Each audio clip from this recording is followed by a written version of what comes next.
Hello मेरे प्यारे विद्यार्थी जी, की हाल चाल। उम्मीद करता हूँ कि आप बहुत अच्छे होंगे और बहुत अच्छे से पढ़ाई कर रहे होंगे। आज हम शुरू करने जा रहे हैं क्लास 10th की केमिस्ट्री का एक बहुत ही महत्वपूर्ण और स्कोरिंग चैप्टर अम्ल क्षारक एवं लवण। और ध्यान रखिएगा, ये वही चैप्टर है जहाँ से हर साल बिहार बोर्ड में डायरेक्ट प्रश्न पूछे जाते हैं, लेकिन इस बार पढ़ाई थोड़ी अलग होगी। क्लास को शुरू करने से पहले जितने भी नए बच्चे हैं, मैं उन बच्चों को बता दूं कि ये चैनल विलेज 10th पाठशाला जो है, ये चैनल अभी नया हमने बनाया है और इस पे हमने एक सीरीज को जो है वो शुरू किया है और ये इस सीरीज का चौथा वीडियो है। और मैं आप लोगों को बता दूं कि हमने जो आपकी NCERT है, उस NCERT के आधार पर मैंने आपके लिए एक बेहतरीन जो है वो नोट्स तैयार किया है, जैसा कि आप देख सकते हैं। और इसके साथ साथ आपके बोर्ड एग्जाम को ध्यान में रखते हुए नोट्स को हमने और हमारी टीम ने मिल करके तैयार किया है। तो इसलिए आपसे निवेदन है कि इस वीडियो को आप अंत तक जरूर देखिएगा, क्योंकि इस वीडियो में आपको आसान भाषा में पूरी थ्योरी मिलेगा, इंपॉर्टेंट ऑब्जेक्टिव प्रश्न मिलेंगे और बोर्ड एग्जाम में जो जरूरी आपके सब्जेक्टिव के सवाल होते हैं, वो सभी सब्जेक्टिव के सवाल भी आपको इस वीडियो के माध्यम से देखने को मिलेंगे। और मैं आप लोगों को एक गारंटी देता हूं कि यदि आप केवल इस चैप्टर के लिए इस वीडियो को यदि देख लेते हैं, तो आपको कोई और किताबें या कोई और वीडियो देखने की जरूरत नहीं पड़ेगी। ये मैं ऐसे ही नहीं कह रहा हूं, बस आप एक बार पूरा वीडियो को जरूर देखिएगा और साथ साथ अपना नोट्स जो है कॉपी कलम लेकर के बैठिएगा और एक अच्छा नोट्स तैयार कीजिएगा। वैसे इस नोट्स को मैं अपने टेलीग्राम चैनल पे जो है आपको दे दूंगा, चाहे तो आप हमारे टेलीग्राम चैनल से जुड़ करके वहां से भी इस नोट्स को जो है आप प्राप्त कर सकते हैं। तो यह जो आज की आपकी पढ़ाई होने वाली है, यह पढ़ाई नंबर लाने के लिए नहीं बल्कि नंबर पक्का करने के लिए है। तो चलिए बिना देर किए आज के इस क्लास को शुरू करते हैं। तो जैसा कि आप सभी जान रहे हैं कि आपके चैप्टर का जो नाम है वो है अम्ल क्षारक एवं लवण। अब इस अम्ल क्षारक एवं लवण के बारे में सबसे पहले मैं आपको एक इंट्रोडक्शन दूंगा और इसमें इस चैप्टर का एक आपको ओवरव्यू दूंगा कि आखिर अम्ल क्षारक एवं लवण जो है वो क्या है, यानी कि आज के क्लास में हम पढ़ने क्या वाले। अब देखिए, सबसे पहले मेरा जो पढ़ाने का तरीका है वो आपको शुरू में थोड़ा सा अलग लग सकता है, लेकिन मैं बिल्कुल सभी टीचरों की तरह ही आपको सिलेबस आधारित चीजें बताऊंगा, लेकिन हाँ अपने तरीके से और एक कनेक्टिविटी में चीजों को आपको बताऊंगा, ताकि आपको चीजें सही से समझ में आए और वो चीजें लंबे समय तक याद भी रहे। तो इसलिए आप थोड़ा सा पेशेंस रख करके आप वीडियो को अंत तक जरूर देखिएगा, फिर आप हमारे पढ़ाने के तरीकों पे जज कीजिएगा कि मैं अच्छा पढ़ा रहा हूं या नहीं। तो चलिए सबसे पहले अम्ल क्षारक एवं लवण जो ये आपका चैप्टर है, इसका एक ओवरव्यू देता हूं कि अम्ल क्षारक लवण वो बेसिकली है क्या। तो जैसा कि आप सभी जानते होंगे कि केमिस्ट्री जो हमारा होता है, यानी कि रसायन शास्त्र जो है, उसमें हम लोग पदार्थों के बारे में पढ़ते हैं और पदार्थों को बेसिकली हम दो तरीकों से डिवाइड करके पढ़ते हैं, एक भौतिक गुण और दूसरा रासायनिक गुण के तौर पे हम लोग पढ़ते हैं। भौतिक गुण में हम लोग पदार्थों के ठोस, द्रव और गैस के बारे में पढ़ते हैं, जो कि क्लास 9th में आपने पढ़ा होगा। और रासायनिक गुण में हम लोग शुद्ध पदार्थ और मिश्रण, ये दो चीजें की पढ़ाई जो है हम लोग रसायन शास्त्र में करते हैं। वैसे शुद्ध पदार्थ को देखा जाए तो दो तरीकों से हम लोग बांटते हैं, एक पहला तत्व होता है और दूसरा आपका यौगिक होता है। तत्व आपका धातु, अधातु और उपधातु होता है, और जैसा कि आप जानते हैं कि इसका जो अगला चैप्टर आपका है धातु, अधातु, उपधातु ही है, जिसके बारे में हम लोग आगे पढ़ेंगे। बेसिकली यहाँ आज की इस क्लास में हम लोग यौगिक के बारे में पढ़ेंगे, क्योंकि यौगिक को ही हम लोग तीन अलग अलग तरीकों से बांट करके रखते हैं, अम्ल, क्षारक एवं लवण। तो जैसा कि आप ये समझ पा रहे होंगे कि यौगिक जो है वो अम्ल, क्षारक, लवण है, यानी कि अम्ल, क्षारक एवं लवण कुछ और नहीं, वो बेसिकली यौगिक है। और आज के इस क्लास में हम बहुत सारे यौगिकों के बारे में पढ़ने जा रहे हैं।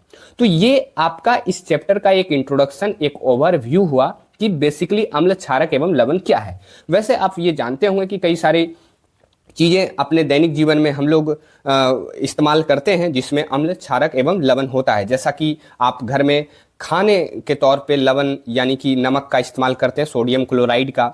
वही टूथपेस्ट की बात करें तो उसमें आपका एक क्षारक होता है जिसका रोज इस्तेमाल आप सुबह सवेरे उठ करके ही करते हैं। वही अम्ल की बात कर ली जाए तो कई बार आपको एसिडिटी पेट में हो जाती है, तो आप नींबू पानी जो है वो पीते हैं और नींबू में बेसिकली अम्ल होता है। तो वैसे देखा जाए तो हम अम्ल, क्षारक एवं लवण से पहले से ही परिचित हैं, वो हमारे लिए नया नहीं है। बस साइंस के पर्सपेक्टिव से मैंने अम्ल, क्षारक, लवण बेसिकली होता क्या है वो मैंने आपको बताया। अब इस चैप्टर का जो आपका सबसे पहला टॉपिक है सूचक यानी इंडिकेटर।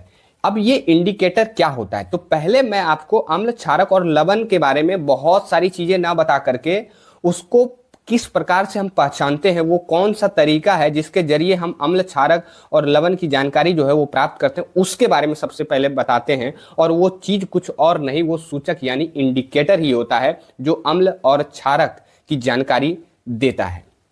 तो आइए समझते हैं सूचक क्या है। कि सूचक ऐसे पदार्थ को कहते हैं जो अपने रंग अथवा गंध में परिवर्तन के द्वारा पदार्थ के अम्लीय, क्षारीय एवं उदासीन होने की सूचना देता है।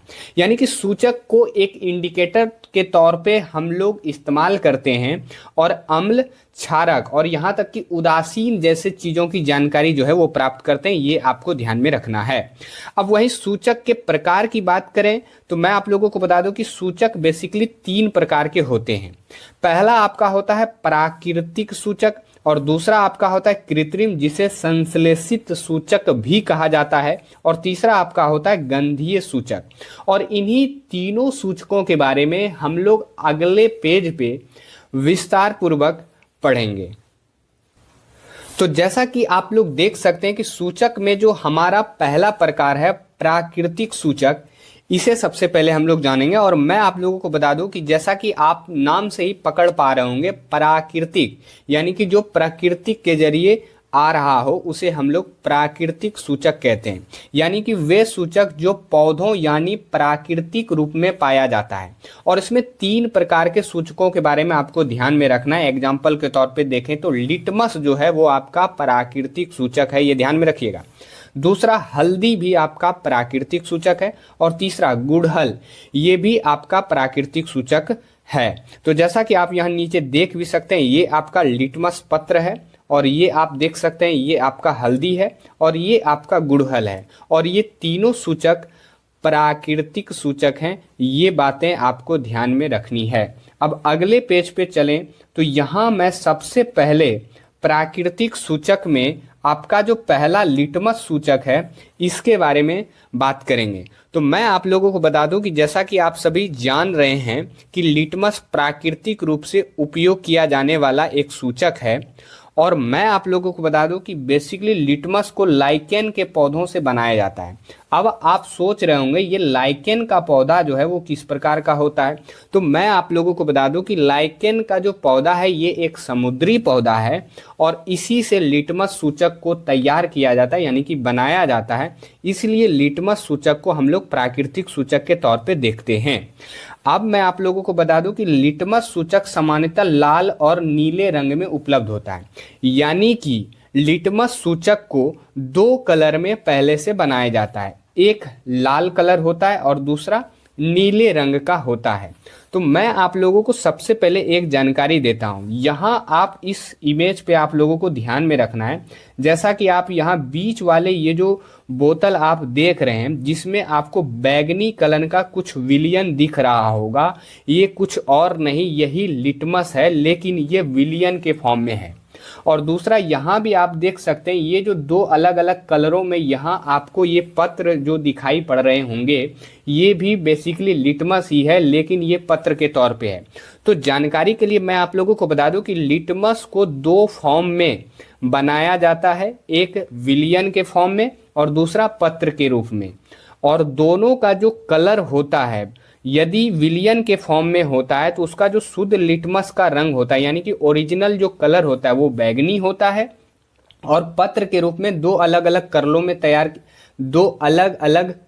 तैयार किया जाता है। एक का कलर लाल होता है और दूसरे का नीला होता है। तो ये बातें आपको ध्यान में रखनी है कि लिटमस जो है वो पत्र के फॉर्म में भी होता है और विलियन के फॉर्म में भी होता है, यानी कि पानी में घुला हुआ भी होता है। बस विलियन के फॉर्म में जो होता है उसका ओरिजिनल शुद्ध कलर जो होता है वो बैगनी होता है, और पत्र के फॉर्म में ये दो अलग अलग कलरों में होता है, एक नीला होता है और दूसरा लाल होता है। तो ये बातें आप शायद समझ पा रहे होंगे, और बच्चों को यहीं बहुत ज़्यादा कन्फ्यूजन होती है। अब बात कर लेते हैं कि बेसिकली लिटमस जो है वो क्या करता है। तो केवल आपको दो बात ध्यान में रखना है कि अम्ल जो है वो नीले लिटमस पत्र को लाल कर देता है, यानी कि कोई भी नीले लिटमस पत्र को यदि आप अम्ल में डालें तो वो उसको लाल कर देगा। जैसा कि आप इस इमेज पे गौर करें तो यहाँ आप एसिड यानी कि अम्ल देख रहे हैं, यानी कि इस बीकर में अम्ल है और इसमें हमने नीले लिटमस पत्र को डाला, तो आप अंदर देख पा रहे होंगे कि कलर जो है वो लाल में बदल गया। वहीं क्षार की बात करें तो क्षार लाल लिटमस पत्र को नीला कर देता है, यानी कि इस बीकर में क्षार है यानी कि बेस है, और जैसा कि आप देख पा रहे होंगे ये जो लाल लिटमस पत्र है इसको इसके अंदर डाला गया तो ये नीले कलर में बदल गया। और तो बस आपको ध्यान में रखना है कि ये दो फॉर्म में होता है और दोनों के जरिए यानी कि दोनों लिटमस सूचक के जरिए हम लोग अम्ल और क्षारक की जानकारी प्राप्त करते हैं, और कैसे प्राप्त करते हैं ये भी जानकारी आपको पता चल गई होगी। शायद आप मेरी बातों से सहमत होंगे और समझ भी पा रहे होंगे।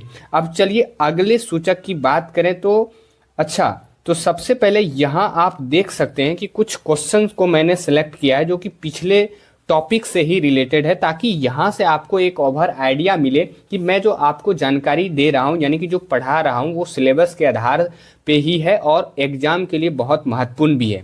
जैसा कि आप यहाँ सबसे पहला क्वेश्चन देख पा रहे होंगे, ये ऑब्जेक्टिव टाइप के प्रश्न है जो कि बिहार बोर्ड के 2018 में पूछे गए हैं। और दूसरा जो ऑब्जेक्टिव नहीं, ये दूसरा जो प्रश्न है आपका, ये आपका सब्जेक्टिव टाइप का प्रश्न है जो आप देख सकते हैं कि बिहार बोर्ड के एग्जाम में 2015-22 और इस वर्ष 2025 में जो है वो पूछा गया है। और यहाँ से आप ये आइडिया लगा सकते हैं कि सूचक कितना इम्पोर्टेंट टॉपिक है। तो इसे मैं आपसे आग्रह करूँगा कि इस क्वेश्चन को सबसे पहले वीडियो को रोक करके आप खुद बनाएं और फिर पुनः वीडियो को शुरू करके आगे की चीज़ों को देखें। वैसे मैं आप लोगों को बता दूं कि यहाँ सबसे पहला प्रश्न बोल रहा है कि जब लिटमस विलयन ना तो अम्लीय होता है और ना क्षारीय, तब इस विलयन का रंग होता है। यानी कि लिटमस जब ना तो अम्लीय हो ना क्षारीय हो। तो यहाँ इस बोतल पे आप गौर करें, यहाँ मैंने आपको बताया कि ये जो है ना यही लिटमस विलयन है, और ये अभी फिलहाल ना तो अम्लीय है ना क्षारीय है। और इसका कलर आप अच्छी तरह जान रहे हैं इसका कलर कैसा है, तो इसका कलर जो है वो बैगनी है, और इसका जो सही जवाब होगा वो ऑप्शन सी होगा। अब दूसरा जो प्रश्न है आपका वो थोड़ा सब्जेक्टिव टाइप का प्रश्न है जो आपके बिहार बोर्ड में जो है वो पूछा जाता है। तो यहाँ है सूचक से आप क्या समझते हैं, किसी एक सूचक का नाम लिखें। तो पीछे जो मैंने आपको सूचक के बारे में डिफिनेशन बताया कि सूचक एक पदार्थ है जिसके जरिए हम अम्ल, क्षारक और उदासीन की जानकारी जो है वो प्राप्त करते हैं। और जैसे में आप किसी एक सूचक का नाम लिख सकते हैं, चाहे वो लिटमस लिख दें, गुड़हल लिख दें, हल्दी लिख दें, किसी को भी लिख सकते हैं। लेकिन लिटमस ज़्यादा पॉपुलर है क्योंकि इसका उपयोग अम्ल और क्षारक की जानकारी प्राप्त करने के लिए बहुत ज़्यादा इस्तेमाल किया जाता है। तो एग्जाम्पल के तौर पे आप लिटमस को ही प्रिफेर करें, यानी कि लिटमस को ही दे तो ज़्यादा अच्छा रहेगा। तो आप मेरी बातों को समझ पा रहे होंगे कि इस तरह के क्वेश्चंस को आपको एग्जामों में किस प्रकार से हैंडल करना है, किस प्रकार से बनाना है। अब चलिए नेक्स्ट टॉपिक की ओर बढ़ते हैं, और हमारा अगला जो टॉपिक है प्राकृतिक सूचक में हमारा अगला सूचक है हल्दी सूचक। तो इसमें केवल आपको दो बातें ध्यान में रखना है। जैसा कि आप देख सकते हैं ये जो घर में हम लोग मसाले के तौर पे हल्दी का इस्तेमाल करते हैं, ये हल्दी का पौधा है और ये उसका वो है और ये पाउडर के फॉर्म में है, और इसी का इस्तेमाल जो है हम लोग कई बार सूचक के तौर पे भी किया जाता है। लेकिन ध्यान रहे ये प्राकृतिक सूचक है क्योंकि ये पौधों से आता है। बस इसमें दो बातें ध्यान में रखनी है कि हल्दी सूचक में अम्लीय पदार्थ को मिलाने पर इसका रंग पीला ही रहता है, यानी कि इसका कलर जो ओरिजिनल पीला है, अम्ल को मिलाएंगे तो ये पीला ही देगा। तो आप देख रहे हैं कि ये कोई नया कलर नहीं दे रहा है। तो इसलिए इस तरह के सूचकों का बहुत कम हम लोग इस्तेमाल करते हैं, लेकिन पढ़ाई लिखाई में हम इसे करते हैं क्योंकि यहाँ से प्रश्न बनता है तो हमें ये जानकारी जो है वो प्राप्त करनी होती है।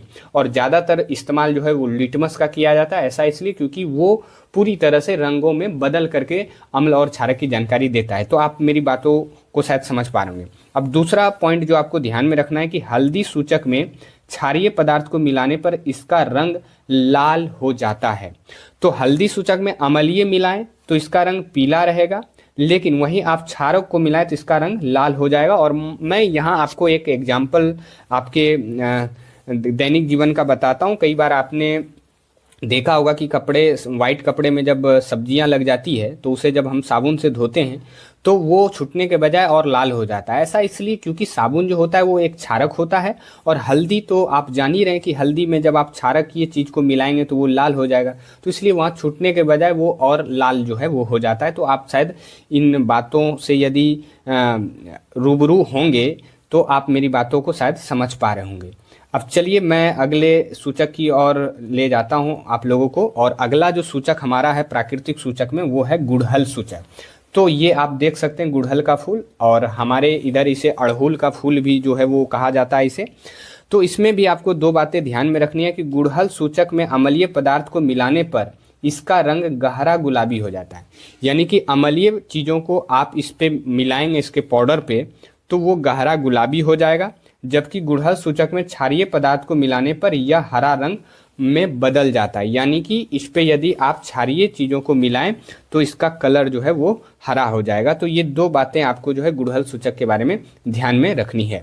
अब चलिए यहाँ आपको नेक्स्ट पेज पे कुछ प्रश्न जो है वो दिख रहे होंगे। जैसा कि मैं इस तरह के प्रश्नों को इसलिए ले रहा हूँ ताकि आप मेरी बातों पे विश्वास करें कि हाँ, यहाँ से प्रश्न जो है हमारे एग्जाम में बहुत ज़्यादा पूछा जाता है। जैसा कि आप पहला प्रश्न देख पा रहे होंगे कि कौन सा पदार्थ लाल लिटमस को नीला कर देता है। और जैसा कि आप देख सकते हैं 2019 और 25 में ये प्रश्न जो है आपके बिहार बोर्ड के एग्जाम में पूछा गया है। और आप लोग जानते हैं कि क्षार एक ऐसा पदार्थ है जो लाल लिटमस को नीला कर देता है। तो इसका जो सही जवाब होगा वो आपका ऑप्शन बी यानी कि क्षार होगा। क्षार लाल लिटमस को नीला कर देता है, और वहीं अम्ल जो है वो नीले लिटमस को क्या कर देता है, लाल कर देता है। तो इसमें आपको कंफ्यूज नहीं होना है। दूसरे प्रश्न की ओर बढ़ें तो हमारा दूसरा प्रश्न है निम्नांकित में कौन प्राकृतिक सूचक है। जैसा कि आप देख सकते हैं 2021 और 23 में ये प्रश्न जो है आपके बिहार बोर्ड में पूछा गया था। और आप लोग सभी जानते हैं कि प्राकृतिक सूचक में हमने आपको 3 ही सूचकों के बारे में बताया।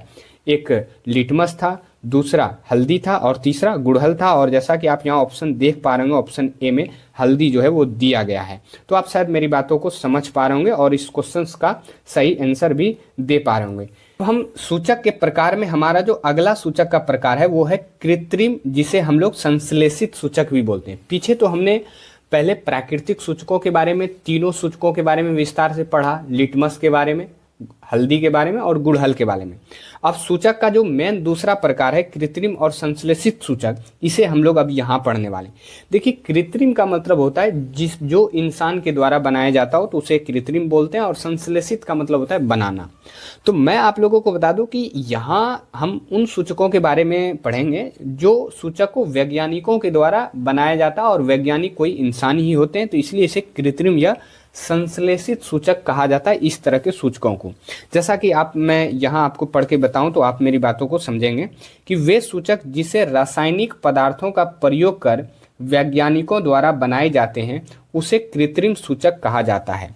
जैसे एग्जाम्पल के तौर पे देखें तो मेथिल ऑरेंज और फेनोल्फथेलीन, ये दोनों सूचक जो हैं वो कृत्रिम या संश्लेषित सूचक हैं। जैसा कि आप देख सकते हैं ये आपका मेथिल ऑरेंज है, और ये जो आपका सूचक है ये है आपका फेनोल्फथेलीन। तो ये आपको ध्यान में रखना है कि कृत्रिम और संश्लेषित सूचक में कौन से दो सूचक आते हैं। तो एक हमारा है मेथिल ऑरेंज और दूसरा है फेनोल्फथेलीन। तो ये बातें आप ध्यान में रखिएगा। अब यहाँ एक एक करके हम लोग कृत्रिम या संश्लेषित सूचकों के बारे में थोड़ा जो है बातें और ज़्यादा जानेंगे, जिसमें सबसे पहला आप देख सकते हैं मेथिल ऑरेंज आपके सामने है, जैसा कि आप ये देख सकते हैं। और इसमें आपको दो बातें ध्यान में रखनी है कि मेथिल ऑरेंज में अम्ल को डालने पर यह गुलाबी लाल हो जाता है, और वहीं मेथिल ऑरेंज में क्षार को डालने पर यह पीला हो जाता है। यानी कि मेथिल ऑरेंज में यदि आप अम्ल को मिलाएं तो ये गुलाबी लाल हो जाता है, और मेथिल ऑरेंज में यदि आप क्षार को मिलाएं तो यह पीला रंग देता है। ये दो बातें मेथिल ऑरेंज के बारे में आपको ध्यान में रखनी है, और ये भी ध्यान में रखनी है कि ये एक तरह का कृत्रिम यानी संश्लेषित सूचक है। अब अगले कृत्रिम या संश्लेषित सूचकों की बात करें तो हमारा अगला सूचक है फेनोल्फथेलीन। जैसा कि आप देख सकते हैं ये आपका फेनोल्फथेलीन है इस डब्बे के अंदर, और ये एक तरह का ऐसा सूचक है जिसका ओरिजिनल में कोई कलर नहीं होता है, जैसा कि आप देख भी पा रहे होंगे एकदम पानी की तरह वो दिख रहा होगा। लेकिन वहीं मैं अम्ल क्षारक की जानकारी इसमें कैसे प्राप्त करते हैं तो मैं बताऊं, तो जब फेनोल्फथेलीन में अम्ल को मिलाया जाता है तो यह रंगहीन होता है, यानी कि ये जो फेनोल्फथेलीन है आप इसमें जो है एक अलग बीकर में लें और इसमें कोई भी अम्लीय चीज़ आप डालें तो आपको उसमें कोई कलर नहीं मिलेगा, यानी कि ये रंगहीन रहेगा, कलरलेस, जैसा का तैसा, जैसा कि आप देख भी पा रहे होंगे इधर दिखाया भी गया है। लेकिन वहीं जब फेनोल्फथेलीन में क्षार को मिलाया जाता है तो यह गुलाबी रंग देता है, जैसा कि आप देख सकते हैं कि इस बीकर में लग रहा है कि कोई क्षारकीय चीज़ को मिलाया गया है और रंग जो है वो गहरा गहरा नहीं, थोड़ा गुलाबी रंग का आप शायद देख पा रहे होंगे, पिंक कलर का आपको शायद दिख भी रहा होगा। तो ये दो बातें जो है आपको फेनोल्फथेलीन के बारे में ध्यान में रखनी है। अब चलिए अगले सूचक की ओर बढ़ते हैं, और सूचक के प्रकार में हमारा जो लास्ट सूचक था वो था गंधीय सूचक। पहला तो हमने प्राकृतिक सूचकों के बारे में पढ़ा जिसमें लिटमस, हल्दी और गुड़हल के बारे में पढ़ा। दूसरा सूचक हमारा था कृत्रिम संश्लेषित सूचक जिसमें हमने मेथिल ऑरेंज और फेनोल्फथेलीन के बारे में पढ़ा। तीसरा जो सूचक का प्रकार था वो था हमारा गंधीय सूचक। गंधीय सूचक का मतलब होता है, आप जैसा कि शब्द से ही समझ पा रहे होंगे, ये गंध को बता करके, गंध बदल करके चीज़ों को, यानी कि अम्लीय और क्षारकीय जैसे चीज़ों को बताएगा। तो मैं आप लोगों को बता दूं कि जिन पदार्थों की गंध अम्लीय या क्षारीय माध्यम में बदल जाए उसे गंधीय सूचक कहा जाता है। एग्जाम्पल के तौर पे देखा जाए तो इसमें वेनिला, प्याज का रस और लौंग का तेल, ये तीन तरह के सूचक जो है गंधीय सूचक में आते हैं, जिसमें आप देख सकते हैं ये आपका है वेनिला, ये आपका प्याज का रस है और ये घरों में आपने खूब देखा होगा, और ये आपका लौंग का तेल है। और इन तीनों को गंधीय सूचक के तौर पे हम लोग अम्ल और क्षारक की जानकारी जो है वो प्राप्त करते हैं। तो सबसे पहला बात आपको ये ध्यान में रखना है कि गंधीय सूचक में कौन कौन सा सूचक आता है, तो वेनिला, प्याज का रस और लौंग का तेल। अब चलिए इसी गंधीय सूचक में जो हमारा पहला सूचक है, गंधीय सूचक में हमारा जो पहला सूचक है वेनिला, इसको सबसे पहले जानते हैं, फिर हम लोग आगे गंधीय के सूचक के बारे में जानेंगे। सबसे पहले आप देख लें ये आपका वेनिला है, जैसा कि आप ये फूल को थोड़ा बहुत देख करके ये समझ पाएँ, और यहाँ इसके अंदर जो है वो वेनिला भरा हुआ है। तो मैं आप लोगों को बता दूं कि वेनिला में अम्ल को मिलाने पर इसका गंध वही रहता है, यानी गंध में कोई परिवर्तन नहीं होता है। यानी कि वेनिला में जब अम्ल को मिलाएं तो इसका जो गंध जो भी गंध होगा वो गंध वही का वही रहेगा, इसमें कोई तरह का चेंज नहीं आएगा। लेकिन वहीं जबकि वेनिला में क्षार को मिलाने पर इसका गंध समाप्त हो जाता है, यानी कोई गंध नहीं बचता। एक तरफ हम देख रहे हैं कि गंध में कोई परिवर्तन ही नहीं हो रहा है, और दूसरी तरफ हम देख रहे हैं कि गंध समाप्त हो जाता है, यानी कि इसका जो ओरिजिनल गंध होगा वो गंध बचेगा ही नहीं। तो ये दो बातें आपको ध्यान में रखनी है कि वेनिला में अम्ल को मिलाने पे क्या होता है और क्षार को मिलाने पे क्या होता है, और आप मेरी बातों को समझ भी पा रहे। अब अगला जो हमारा गंधीय सूचक है वो है प्याज का रस। जैसा कि आप देख सकते हैं इस गिलास में प्याज का रस निकाल करके मैंने रखा है। अब इसमें सबसे पहला आप देख सकते हैं कि प्याज के रस में अम्ल को मिलाने पर इसका गंध वही रहता है, यानी गंध में कोई परिवर्तन नहीं। यानी कि सेम ये वेनिला के जैसा ही चीज़ें कर रहा है कि इसमें भी पहली बार अम्ल को मिलाया जाए, यानी कि किसी भी अम्लीय चीज़ को आप प्याज के रस में मिलाएं तो इसके गंध में किसी भी प्रकार का कोई बदलाव नहीं होगा, गंध सेम रहेगा। लेकिन जबकि प्याज के रस में क्षार को मिलाने पर इसका गंध समाप्त हो जाता है, यानी कोई गंध नहीं बचता। वहीं इस प्याज के रस में आप क्षारीय चीज़ों को मिलाएं तो इसका जो भी गंध होगा वो गंध समाप्त हो जाएगा। तो वेनिला में अम्लीय मिलाने पे और प्याज के रस में अम्लीय मिलाने पे दोनों चीज़ें सेम हो रही है, और क्षार को भी प्याज के रस में मिलाने पर और वेनिला में मिलाने पे ये भी दोनों चीज़ें सेम हो रही है। तो इस तरह से रिलेट करके भी आप चीज़ों को याद रख सकते हैं। अब सबसे पहले यहाँ आप देख सकते हैं कि कुछ प्रश्न मैंने लिया है जो कि आपका पिछले टॉपिक से ही रिलेटेड है, लेकिन इस प्रश्न को बनाने से पहले हम लोग चीज़ों को एक बार रिकॉल कर लेते हैं, क्योंकि हमारा सूचक जो है वो पूरी तरह से समाप्त हो चुका है। रिकॉल का मतलब एक बार हम चीज़ों को अच्छी तरीके से याद करते हैं। तो सबसे पहले मैंने आपको सूचक को बताया, सूचक यानी इंडिकेटर को बताया।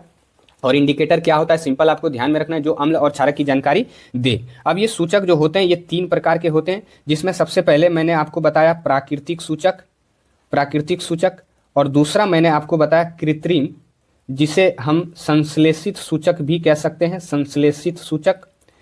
और तीसरा जो मैंने आपको बताया वो था गंधीय सूचक। क्या था? गंधीय सूचक। तो सबसे पहले सूचक कितने प्रकार के होते हैं? तो प्राकृतिक सूचक, कृत्रिम या संश्लेषित सूचक, और तीसरा गंधीय सूचक। फिर प्राकृतिक सूचक में हमने किसके किसके बारे में जाना? तो पहला हम लिटमस के बारे में जाने, फिर हमने हल्दी के बारे में जाना, और फिर एक था गुड़हल। क्या था? गुड़हल। वहीं कृत्रिम या संश्लेषित सूचक की बात करें तो इसमें हमने सबसे पहले मेथिल ऑरेंज के बारे में जाना। किसके बारे में? Methyl orange. थोड़ा जगह कम है लेकिन आप चीज़ों को पहले से ही सुन चुके हैं तो आप जरा ध्यान से सुने। और दूसरा जो हमारा था वो था फिनोल्फथेलीन। क्या था भाई? फिनोल्फथेलीन सूचक।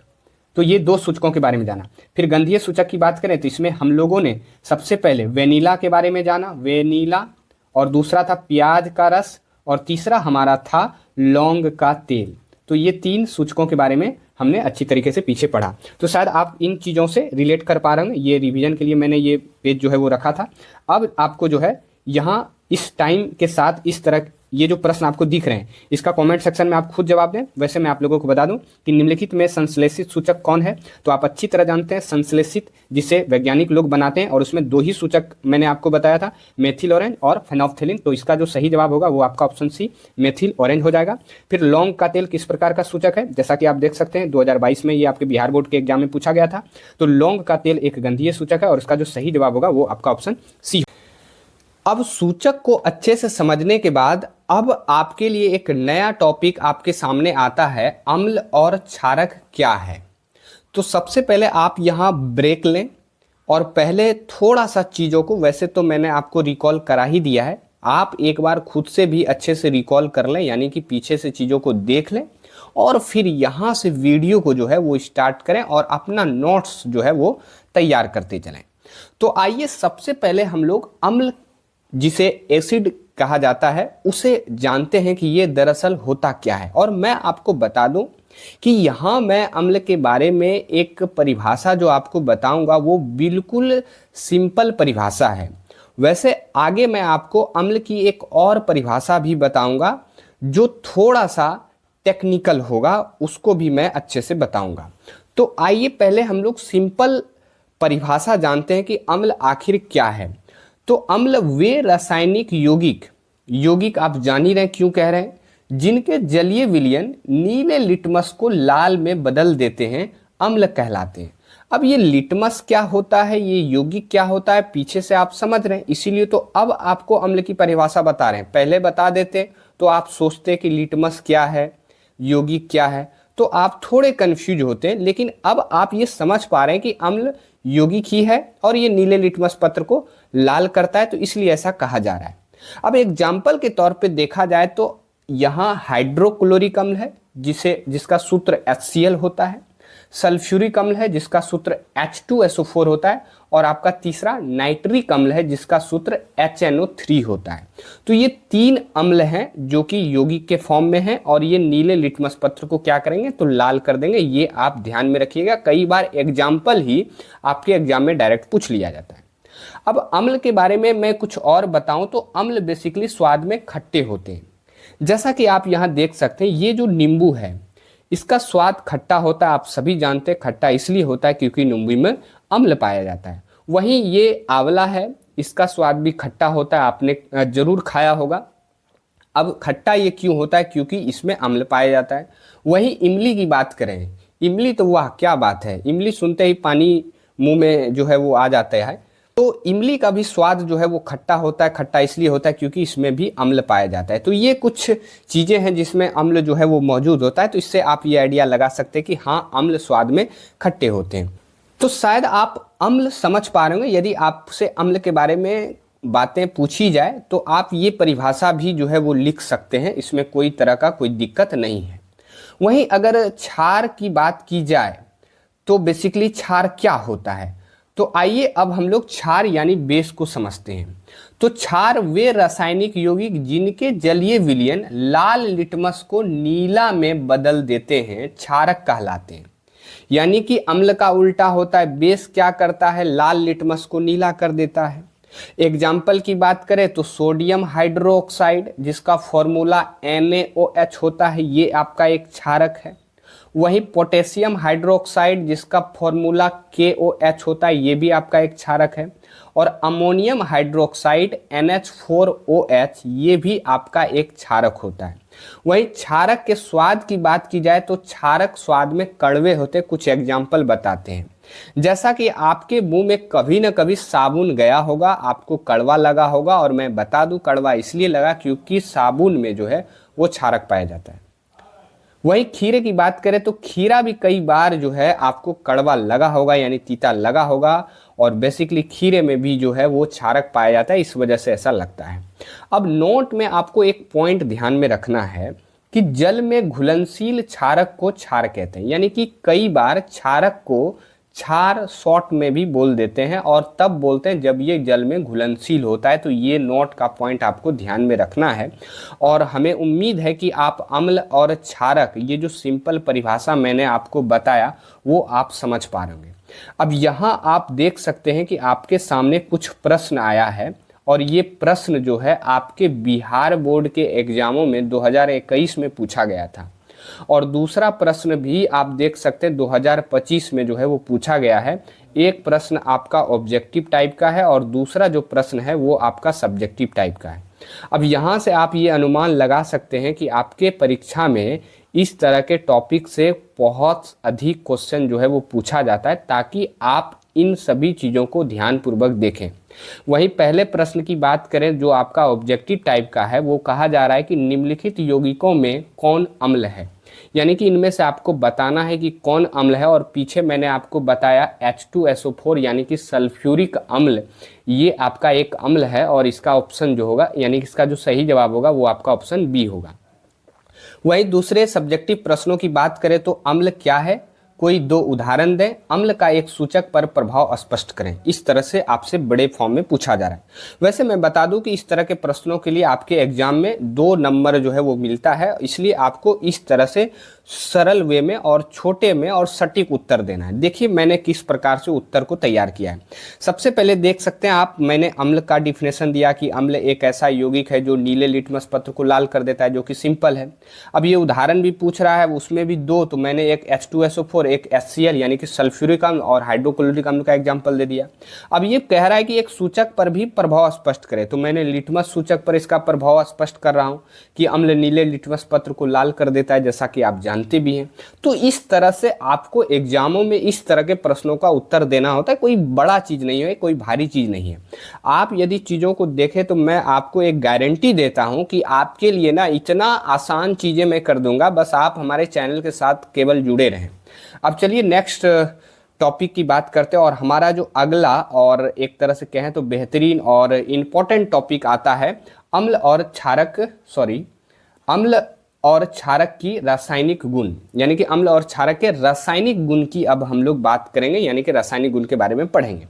अब यहाँ आगे पढ़ने से पहले मैं आपको 2 चीज़ बता देता हूँ। देखिए किसी भी चीज़, कोई भी गुण के बारे में अक्सर हम लोग यदि जानते हैं तो 2 तरह के गुणों को ही हम लोग जानते हैं। अक्सर आपने देखा होगा खास करके विज्ञान जैसे विषयों में, यानी कि रसायन शास्त्र में, एक भौतिक गुण और एक रासायनिक गुण।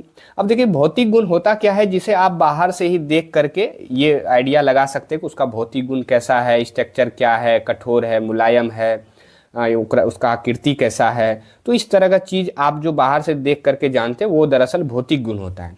वही रासायनिक गुण में आप चीज़ों को बाहर से देख करके नहीं बता सकते हैं। अक्सर यहाँ क्या होता है कि उससे किसी और के साथ मिलाया जाता है। यानी कि जिस चीज़ का भी आपको रासायनिक गुण जानना हो तो उसको बारी बारी से आपको अलग अलग चीज़ों के साथ मिलाना पड़ेगा, और फिर आपको देखना पड़ेगा कि वो क्या चीज़ बना रहा है या किस प्रकार का वो रिएक्ट कर रहा है या क्या प्रतिक्रिया दे रहा है। तब ये जो आपको पता चलेगा, वहाँ से जो भी प्रतिक्रिया आएगा या जो भी चीज़ बनेगा वो दरअसल उस चीज़ का रासायनिक गुण होता है। अब आइए इसको आपको मैं अच्छे से समझाता हूँ। तो सबसे पहले आप देख सकते हैं, वैसे तो हम अम्ल और क्षारक दोनों के रासायनिक गुणों के बारे में जानेंगे, लेकिन हम एक एक करके बात करेंगे। सबसे पहले हम अम्ल की बात कर रहे हैं, और पहली बार अम्ल को हम धातु के साथ जो है वो मिला रहे हैं, यानी कि अम्ल की धातु के साथ अभिक्रिया करा रहे हैं। तो मैं आप लोगों को सबसे पहले ये बता देता हूं कि जैसे यहां आप देख सकते हैं, एक अम्ल है और दूसरा धातु है। तो ये दोनों जब भी आपस में मिलेगा तो आपको एक नया चीज दिखेगा, लवण, यानी कि ये लवण बनाएगा, और एक और नया चीज बनाएगा, हाइड्रोजन गैस। तो वही बातें यहां हमने लिखी है कि अम्ल धातु के साथ अभिक्रिया करके उत्पाद में लवण तथा हाइड्रोजन गैस बनाता है। अब एग्जाम में आपसे पूछा जाएगा कि अम्ल जब भी धातु के साथ अभिक्रिया करेगा तो कौन सी गैस बनाएगी, तो हाइड्रोजन गैस बनाएगी, ये ध्यान रखना है। और क्या बनाएगा, तो लवण बनाएगा, ये आपको ध्यान रखना है। वही एग्जाम्पल ले लेते हैं, यानी एग्जाम्पल से समझते हैं। यहाँ आप देख सकते हैं HCl जो कि हाइड्रोक्लोरिक एक अम्ल है, वहीं Na यानी कि जो सोडियम है ये एक धातु है। और आप देख सकते हैं ये दोनों जब आपस में मिला तो यहाँ NaCl यानी कि सोडियम क्लोराइड जो कि एक लवण होता है ये बना रहा है, और H2 यानी हाइड्रोजन गैस निकल रही है। तो आप ये समझ सकते हैं कि हाँ भाई, अम्ल जो है धातु के साथ अभिक्रिया करके लवण और हाइड्रोजन गैस बनाती है। वहीं दूसरे एग्जाम्पल की बात करें तो H2SO4 यानी सल्फ्यूरिक अम्ल है, और जिंक जो कि एक धातु है, ये दोनों आपस में मिलेगा तो जिंक सल्फेट बनाएगा जो कि एक लवण है और एक हाइड्रोजन गैस बनाएगा। तो यही बातें आपको ध्यान में रखनी होती है, ज़्यादा बातें आपको इसमें नहीं ध्यान में रखनी है, और ये ज़्यादा भारी भी नहीं होता है। तो शायद आप मेरी बातों को समझ पा रहे होंगे।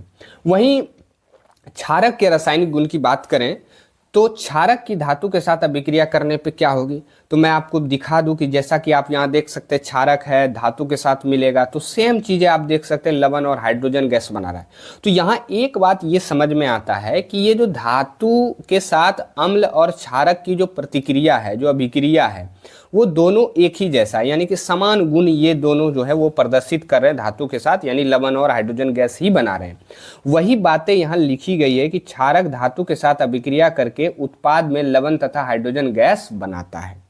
एग्जाम्पल की बात कर ले तो सोडियम हाइड्रोक्साइड जो कि एक क्षारक है, जिंक के साथ मिल रहा है तो सोडियम जिंकेट बना रहा है, हाइड्रोजन गैस भी निकाल रही है। वहीं सोडियम हाइड्रोक्साइड एल्युमिनियम के साथ जब मिलता है, बस इसमें आपको ध्यान रखना है, थोड़ा अलग से जल भी मिलाया जाता है, तो इसलिए जल को भी मैंने यहाँ दिखा दिया। तो आप देख सकते हैं कि सोडियम एल्यूमिनेट जो कि एक लवण है ये बना रहा है, और साथ ही साथ हाइड्रोजन गैस निकाल रही है। तो अम्ल और क्षारक की धातु के साथ जो अभिक्रिया है वो बिल्कुल सेम है, सेम चीज़ें बन रही है, ये आपको ध्यान में रखनी है। अब यहाँ से हम लोग आगे बढ़ते हैं, और आप देख सकते हैं कि आपके सामने कुछ प्रश्न आ रहा है। अब ये प्रश्न फिर उसी तरह का प्रश्न हमने लिया है, ऑब्जेक्टिव और सब्जेक्टिव, ताकि सिर्फ ऑब्जेक्टिव से काम नहीं चलेगा। जब आपको टॉपर बनना है या ज़्यादा परसेंटेज लाना है तो आपको ऑब्जेक्टिव और सब्जेक्टिव दोनों प्रश्नों पे ध्यान देना पड़ेगा। और मैं आपको बता दूं कि ये जो प्रश्न है, दरअसल मैं बिहार बोर्ड वाले बच्चों को पढ़ाता हूं, तो इसलिए मैंने बिहार बोर्ड के प्रश्नों को जो है वो लिया है। बाकी आप चाहें तो NCERT में पढ़ा रहा हूं, तो ये सभी बोर्ड में वैसे आपको पढ़ना होता है, तो आप चाहें तो प्रश्नों को स्किप करके आप थ्योरी को देखें। और लगभग इस तरह के प्रश्न कई बार अलग अलग बोर्डों में भी जो है वो पूछ दिया जाता है, तो इसलिए आप ये मत सोचिएगा कि आप बिहार बोर्ड के प्रश्नों को क्यों ले रहे हैं। तो आप मेरी भावनाओं को शायद समझ पा होंगे। अब यहाँ सबसे पहला प्रश्न आप देख सकते हैं, बिहार बोर्ड के एग्जाम में 2020 में जो है ये प्रश्न पूछा गया था, और प्रश्न हमारा है कि जिंक तथा सल्फ्यूरिक अम्ल के बीच अभिक्रिया से निम्नलिखित में से कौन सी गैस निकलती है। यानी कि आप देख सकते हैं, एक अम्ल है और एक धातु है, ये दोनों आपस में अभिक्रिया करेगा तो कौन सा गैस बनाएगा, तो हाइड्रोजन गैस बनाएगा। वहीं दूसरे प्रश्न जो सब्जेक्टिव टाइप के हैं, देख सकते हैं 2013 और 20 में ये प्रश्न जो है आपके बिहार बोर्ड में पूछा गया था कि धातु के साथ अम्ल की अभिक्रिया होने पर सामान्यतः कौन सी गैस निकलती है। यानी कि धातु जब भी अम्ल के साथ अभिक्रिया करेगी तो कौन सी गैस निकालेगी तो हाइड्रोजन गैस। लेकिन यहाँ आपको लिखित रूप में कैसे बताना, ये आप देखें कि धातु के साथ अम्ल की अभिक्रिया होने पर सामान्यतः हाइड्रोजन गैस निकलती है। उदाहरण आप दे सकते हैं क्योंकि उदाहरण आपको जरूर देना है, खास करके केमिस्ट्री में, कि भाई यहाँ मैंने एक अम्ल ले लिया है जो कि HCl है, हाइड्रोक्लोरिक अम्ल, और फिर एक सोडियम ले लिया है, और फिर NaCl और H2 यानी हाइड्रोजन गैस निकल रहा है। और इस तरह से आपको उत्तर जो है वो देने होते हैं। पता नहीं बच्चों को कई बार ना मैं ऑफलाइन में देखता हूँ कि इस तरह के प्रश्नों को भी वो सही से नहीं दे पाते, उनको बड़ा मुश्किल लगता है इससे, इतने अच्छे से पढ़ाने के बावजूद भी। तो जो भी ऑफलाइन के हमारे बच्चे हैं जो इस वीडियो को देख रहे हैं, तो आप देखें कि यहाँ किस तरह से आपको उत्तर इतना छोटा होता है और इस तरह से आपको देना होता है। अब आप क्यों नहीं दे पाते हैं वो आप ज़रा इस पर ज़रूर सोचिए। तो आपको इस तरह के प्रश्नों का जवाब किस तरह से आएगा, आप ज़रा गौर करके और ध्यान पूर्वक ज़रूर देखें इसको, और ज़्यादा से ज़्यादा सब्जेक्टिव प्रश्नों का भी उत्तर आप दें। अब आइए, जैसा कि आप देख रहे हैं कि अम्ल और क्षारक को जब भी हम धातु के साथ मिला रहे हैं तो एक हमें हाइड्रोजन गैस मिल रही है। तो हाइड्रोजन गैस का परीक्षण होना चाहिए भाई, ऐसे ही थोड़ी मान लेंगे कि हाइड्रोजन गैस निकल रहा है। तो आइए हाइड्रोजन गैस का परीक्षण करेंगे, यानी कि हम लोग जांच करेंगे। एक तरह से कहते हैं क्रियाकलाप आपका है, NCERT बुक में भी ये क्रियाकलाप आपकी दी हुई है। तो सबसे पहले मैं आपको बता दूं कि यहाँ हम कैसे जो है वो चीज़ें जानेंगे कि हाइड्रोजन गैस ही है। तो सबसे पहले यहाँ आप देख सकते हैं कि हाइड्रोजन गैस से निहित प्रश्नली के पास जब एक जलती हुई मोमबत्ती लाई जाती है तो फट फट की ध्वनि उत्पन्न होती है। इसलिए कई बार इसे पॉप साउंड टेस्ट भी जो है इसे कहा जाता है। तो सबसे पहले आपको ध्यान में रखना है कि यहाँ आप देख सकते हैं ये जो है ना, ये आपका जो है एक बीकर है।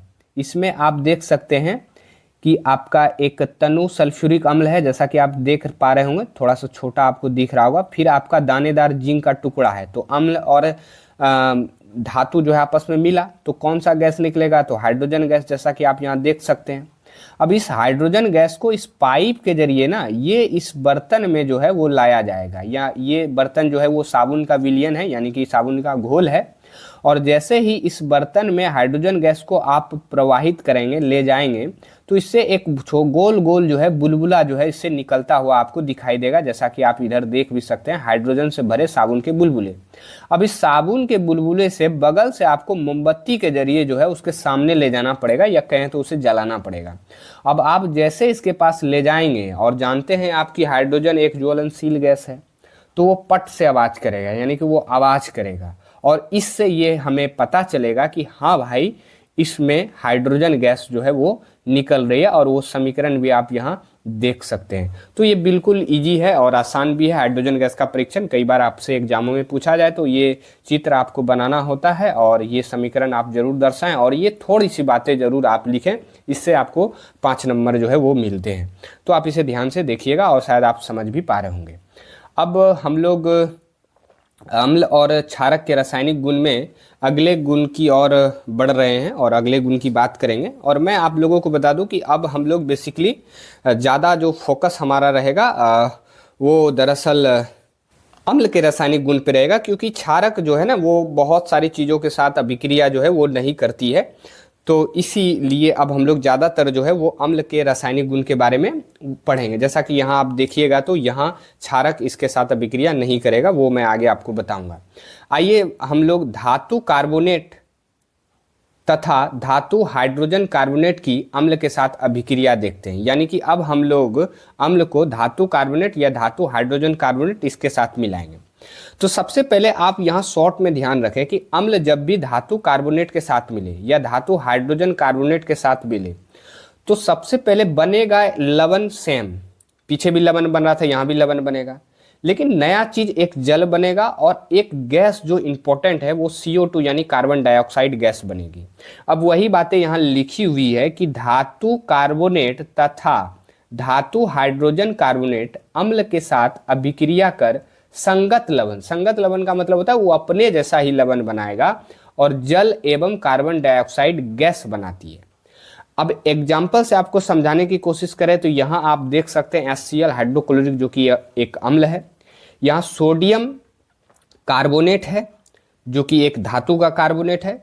तो आप यहाँ देख सकते हैं NaCl सोडियम क्लोराइड बनाया जा रहा है और फिर जल और फिर कार्बन डाइऑक्साइड गैस निकल रही है। तो ये आप ध्यान में रखिएगा कि धातु कार्बोनेट और धातु हाइड्रोजन कार्बोनेट के साथ अम्ल जब मिलता है ना तो वो कार्बन डाइऑक्साइड गैस निकालती है।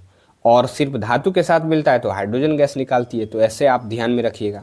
वहीं दूसरे एग्जाम्पल की बात करें तो आप देख सकते हैं एक अम्ल है और फिर आपका सोडियम हाइड्रोजन कार्बोनेट है और ये भी NaCl बना रहा है, जल बना रहा है और कार्बन डाइऑक्साइड गैस निकाल रही है। वहीं नोट में आपको ध्यान में रखना है कि क्षारक धातु कार्बोनेट तथा धातु हाइड्रोजन कार्बोनेट के साथ अभिक्रिया नहीं करती है। तो यहाँ से एक चीज़ आसान होगा कि अब हम लोगों को यहाँ जो है वो क्षारक के रासायनिक गुण के बारे में नहीं पढ़ना है, हम लोगों को सिर्फ अम्ल के रासायनिक गुणों पे ध्यान देना है। अब चलिए आगे बढ़ते हैं, अगले गुण की बात करें। अब यहाँ जैसा कि आपने हाइड्रोजन गैस का परीक्षण करके ये साबित किया कि भाई हाइड्रोजन गैस उधर धातु के साथ अम्ल अभिक्रिया करता है या क्षारक अभिक्रिया करता है तो निकलता है, तो क्या अम्ल जो है धातु कार्बोनेट और या धातु हाइड्रोजन कार्बोनेट के साथ जब अभिक्रिया करता है तो क्या सही में मायने में कार्बन डाइऑक्साइड गैस निकलती भी है या नहीं? तो आइए कार्बन डाइऑक्साइड गैस का परीक्षण हम किस प्रकार से करते हैं, और ये भी क्रियाकलाप आपके लिए बहुत इंपॉर्टेंट है जो कि आपकी NCERT में दिया गया, वहीं से हमने थोड़ा सा कॉपी पेस्ट किया है और अपना थोड़ा सा लेबलिंग किया है ताकि कॉपीराइट वगैरह ना आए और ऐसा ना लगे कि चीज़ों को सेम सेम दिया जा रहा है। मैंने अपने थोड़ा सा अपना क्रिएटिविटी जो है इसमें लगाया है और अपने तरीके से चीज़ों को सजाया है। सबसे पहले मैं आपको क्या करता हूँ, आपको फिगर के जरिए ही चीज़ें बता देता हूँ, फिर मैं आपको पढ़ के बताऊँगा। सबसे पहले आपके किताबों में तो वैसे बहुत सारी चीज़ें इसमें लिख दी गई है, मैंने कुछ जो जरूरी चीज़ें हैं उसी को लिखा है। सबसे पहले आप ये समझें कि कार्बन डाइऑक्साइड गैस निकलेगा कैसे। तो यहाँ एक बर्तन या एक तरह से कहे तो बीकर है जो कि कांच का है। तो सबसे पहले आप देख सकते हैं इसमें तनुकृत हाइड्रोक्लोरिक अम्ल लिया है, क्योंकि अम्ल के साथ जब अभिक्रिया करेगी सोडियम कार्बोनेट या सोडियम हाइड्रोजन कार्बोनेट तो ये गैस निकलती है कार्बन डाइऑक्साइड गैस। अब तनुकृत का मतलब होता है कि भाई इसमें अम्ल की मात्रा कम है और जल की मात्रा अधिक है, बस इतना आपको ध्यान में रखना है। अब इसको इधर सोडियम कार्बोनेट जो कि ये छोटा सा आपको दिख रहा होगा, इसमें हमने लिया और ये दोनों आपस में मिलेगा तो अभिक्रिया करेगा और अभिक्रिया से कौन सा गैस बनेगा? कार्बन डाइऑक्साइड गैस बनेगा, जैसा कि पीछे से आप जान ही रहे हैं। अब इस कार्बन डाइऑक्साइड गैस को इस पाइप के जरिए इसमें ले जाया गया है, ये वाले जो हाथ में पकड़ा गया है, और इसमें पहले से कैल्शियम हाइड्रोक्साइड का विलयन था, यानी कि एक तरह से कहना आपको चूने का पानी था, चूने का पानी। अब इस चूने के पानी में ये जब कार्बन डाइऑक्साइड गैस जाएगी ना तो ये चूने के पानी को दूधिया करेगी, यानी कि उसको एक तरह से सफ़ेद करते जाएगी, और इससे यह स्पष्ट हो जाएगा ये इस परीक्षण से कि हाँ भाई यहाँ से कार्बन डाइऑक्साइड गैस जो है ना वो निकल रही है, ये सही बात है। अब इसी बात को यहाँ थोड़ा सा मैंने लिख करके बताया कि कार्बन डाइऑक्साइड गैस को चूने के पानी में प्रवाहित करने पर CaCO3 यानी कैल्शियम कार्बोनेट श्वेत अवक्षेप बनता है। अब देखिए कैल्शियम कार्बोनेट का मतलब हुआ कि यहाँ जब चूने के पानी में जाएंगे ना तो ये CaCO3 बनाएगा, यानी कि एक सफ़ेद अवक्षेप देगा, ठीक है, तथा चूने का पानी दूधिया हो जाता है। पहले चूने का पानी दूधिया हो जाएगा और ये चीज़ जो है वो बनेगा। अब उसी को आप समीकरण के जरिए समझें कि ये आपका कैल्शियम हाइड्रोक्साइड है, जिसे आप चूने का पानी भी कह सकते हैं, और इसमें कार्बन डाइऑक्साइड मिलाएंगे तो ये चीज़ें यानी CaCO3 यानी कैल्शियम कार्बोनेट बनेगा, और ये आपका थोड़ा थोड़ा जल भी जो है वो बनेगा। तो इस तरह से आप समझें। और मैं आपको थोड़ा सा एक जानकारी दे दूं कि ये जो कैल्शियम कार्बोनेट है ना, यही आपका चूना पत्थर है, इसी को खड़िया संगमरमर और इसका रासायनिक नाम कैल्शियम कार्बोनेट होता है। ये आप ध्यान में रख लीजिएगा, क्योंकि यहाँ से कई सारे ऑब्जेक्टिव जो है ना आपके एग्जाम में हमने देखा है कि कई बार पूछा गया है और कई बार, तो इसलिए आप ये ध्यान में रखिएगा। अब यहाँ सबसे पहले कुछ और चीज़ें आपको मैं बताऊंगा। सबसे पहले कार्बन डाइऑक्साइड गैस का परीक्षण तो आपने कर लिया इस तरीके से कि इस तरह से हम लोग कार्बन डाइऑक्साइड का परीक्षण कर लेते हैं। अब आपकी NCERT में आपको सोचने के लिए थोड़ा सा मजबूर किया जा रहा है कि भाई अधिक मात्रा में कार्बन डाइऑक्साइड प्रवाहित करने पर क्या होता है। यानी कि ये जो आपका चूने का पानी है ना, इसमें आप कार्बन डाइऑक्साइड पहले से प्रवाहित कर रहे हैं तो ये चीज़ तो बन ही रहा है, लेकिन आप इसमें लगातार कार्बन डाइऑक्साइड देते जाएं तो क्या होगा? तो मैं बताता हूँ क्या होगा। जब आप अधिक कार्बन डाइऑक्साइड गैस प्रवाहित करते हैं, यानी कि उसमें ले जाते हैं, उसमें डालते हैं, तो CaCO3 जो है ना वो घुलनशील फॉर्म में हो जाएगा और ये कैल्शियम बाइकार्बोनेट यानी कि CaHCO3 Hol2 बना देगा, जिससे दूधिया रंग जो है ना वो गायब हो जाएगा यानी खत्म हो जाएगा। अब इसका समीकरण ये आप देख सकते हैं कि CaCO3 और पहले से जल बनेगा ही, इसमें CO2 CO2 CO2 CO2 दिए जा रहे हैं। अब ये क्या बना देगा भाई, तो कैल्शियम बाइकार्बोनेट बना देगा।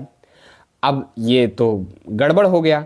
तो अब आप यदि पुनः चाहते हैं कि उसका जो रंग है सफ़ेद वो वापस आ जाए पुनः, तो उसके लिए आपको उस घोल को यानी ये जो घोल है उसको गर्म करना पड़ेगा, यानी घोल को गर्म करने पर घोल पुनः दूधिया हो जाता है। तो ये जो आप कैल्शियम बाइकार्बोनेट देखते हैं इसमें आप उष्मा देंगे तो फिर आपका CaCO3 और H2 और CO2 इस तरह का चीज़ें जो है पुनः जो है आपको बन जाएगा। और ये समीकरण आपकी NCERT बुक से सेम मैंने आपको यहाँ ले करके बता रहा हूँ, और ये समीकरण आपके लिए इम्पोर्टेंट भी है, ये ध्यान में रखिएगा। अब चलिए आगे बढ़ते हैं। शायद आप इन चीज़ों को समझ पा रहे होंगे कि भाई कार्बन डाइऑक्साइड यदि अधिक मात्रा में प्रवाहित करेंगे तो क्या होगा, और जब दूधिया रंग गायब हो जाएगा तो उसे वापस लाने के लिए हम क्या कर सकते हैं। अब इस टॉपिक से किस तरह से आपके एग्जाम में सवाल पूछे जाते हैं उन सवालों पे भी हम लोग थोड़ा ध्यान दे दें। तो सबसे पहला सवाल ऑब्जेक्टिव टाइप का है। जैसा कि आप मेरे स्टाइल को समझ ही गए होंगे कि मैं एक ऑब्जेक्टिव और एक सब्जेक्टिव दोनों तरह के प्रश्नों को लेता हूं, और इससे आपकी जो तैयारी है ना वो उसमें कुछ कमी नहीं रह जाएगी, क्योंकि दो ही तरह के प्रश्न आपके एग्जाम में पूछे ही जाते हैं, एक ऑब्जेक्टिव और एक सब्जेक्टिव, जैसा कि आप जानते भी होंगे। तो वैसे मैं इस चैप्टर के बाद इसका ऑब्जेक्टिव और इसका सब्जेक्टिव क्वेश्चन भी लेकर के आऊँगा, और सब्जेक्टिव में आपके दोनों तरह के प्रश्न लेकर के आऊँगा, लघु उत्तरीय और दीर्घ उत्तरीय भी। जैसा कि आप पीछे यदि हमारे चैनल से जुड़े हुए हैं तो आप जानते होंगे कि रासायनिक अभिक्रिया में समीकरण जब मैंने आपको पढ़ाया तो उसके ऑब्जेक्टिव और सब्जेक्टिव दोनों तरह के क्वेश्चंस को भी मैंने आपको करा रखा है, और उसका प्लेलिस्ट भी मैंने बना दिया। आप चाहें तो प्लेलिस्ट में जाकर के भी चीज़ों को देख सकते हैं। आइए पहले प्रश्न की बात करते हैं कि निम्नलिखित में से कौन सी गैस चूने के पानी को दूधिया कर देती है। तो कौन सा गैस है जो चूने का पानी को दूधिया करेगा, तो कार्बन डाइऑक्साइड गैस है, देख सकते हैं।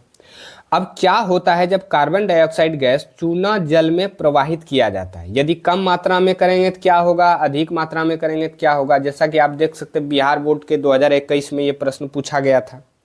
तो क्या होगा आप तो जान ही रहे हैं कि कम मात्रा में कार्बन डाइऑक्साइड गैस चूने के पानी को प्रवाहित करने पर चूने का पानी दूधिया हो जाता है, यानी कि कम यदि देंगे तो चूना का पानी दूधिया हो जाएगा, और ज़्यादा मात्रा में कार्बन डाइऑक्साइड गैस चूने के पानी में प्रवाहित करने पर दूधिया रंग समाप्त हो जाता है, जो कि गर्म करने पर फिर वापस आएगा, जैसा कि मैंने पीछे बताया।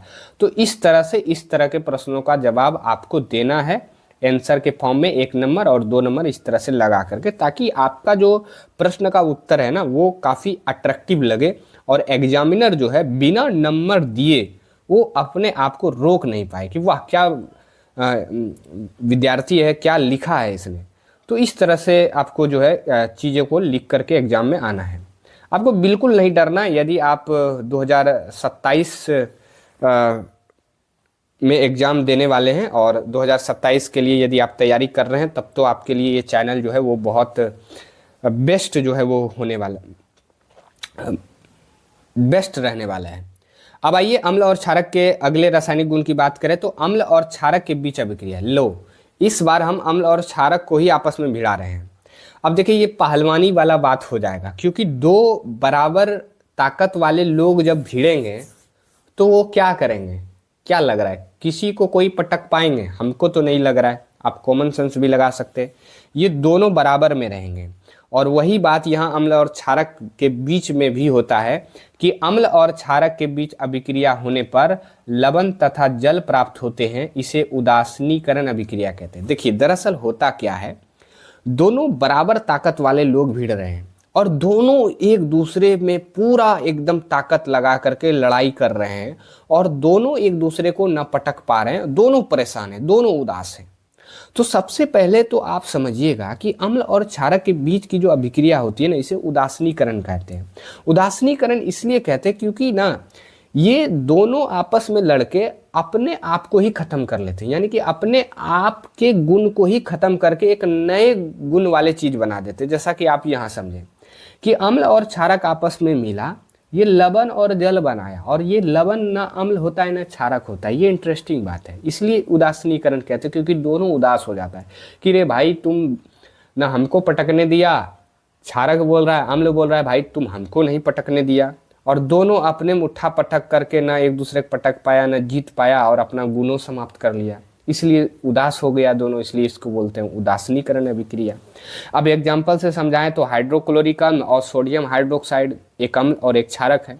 NaCl सोडियम क्लोराइड और जल ये बना रहा है।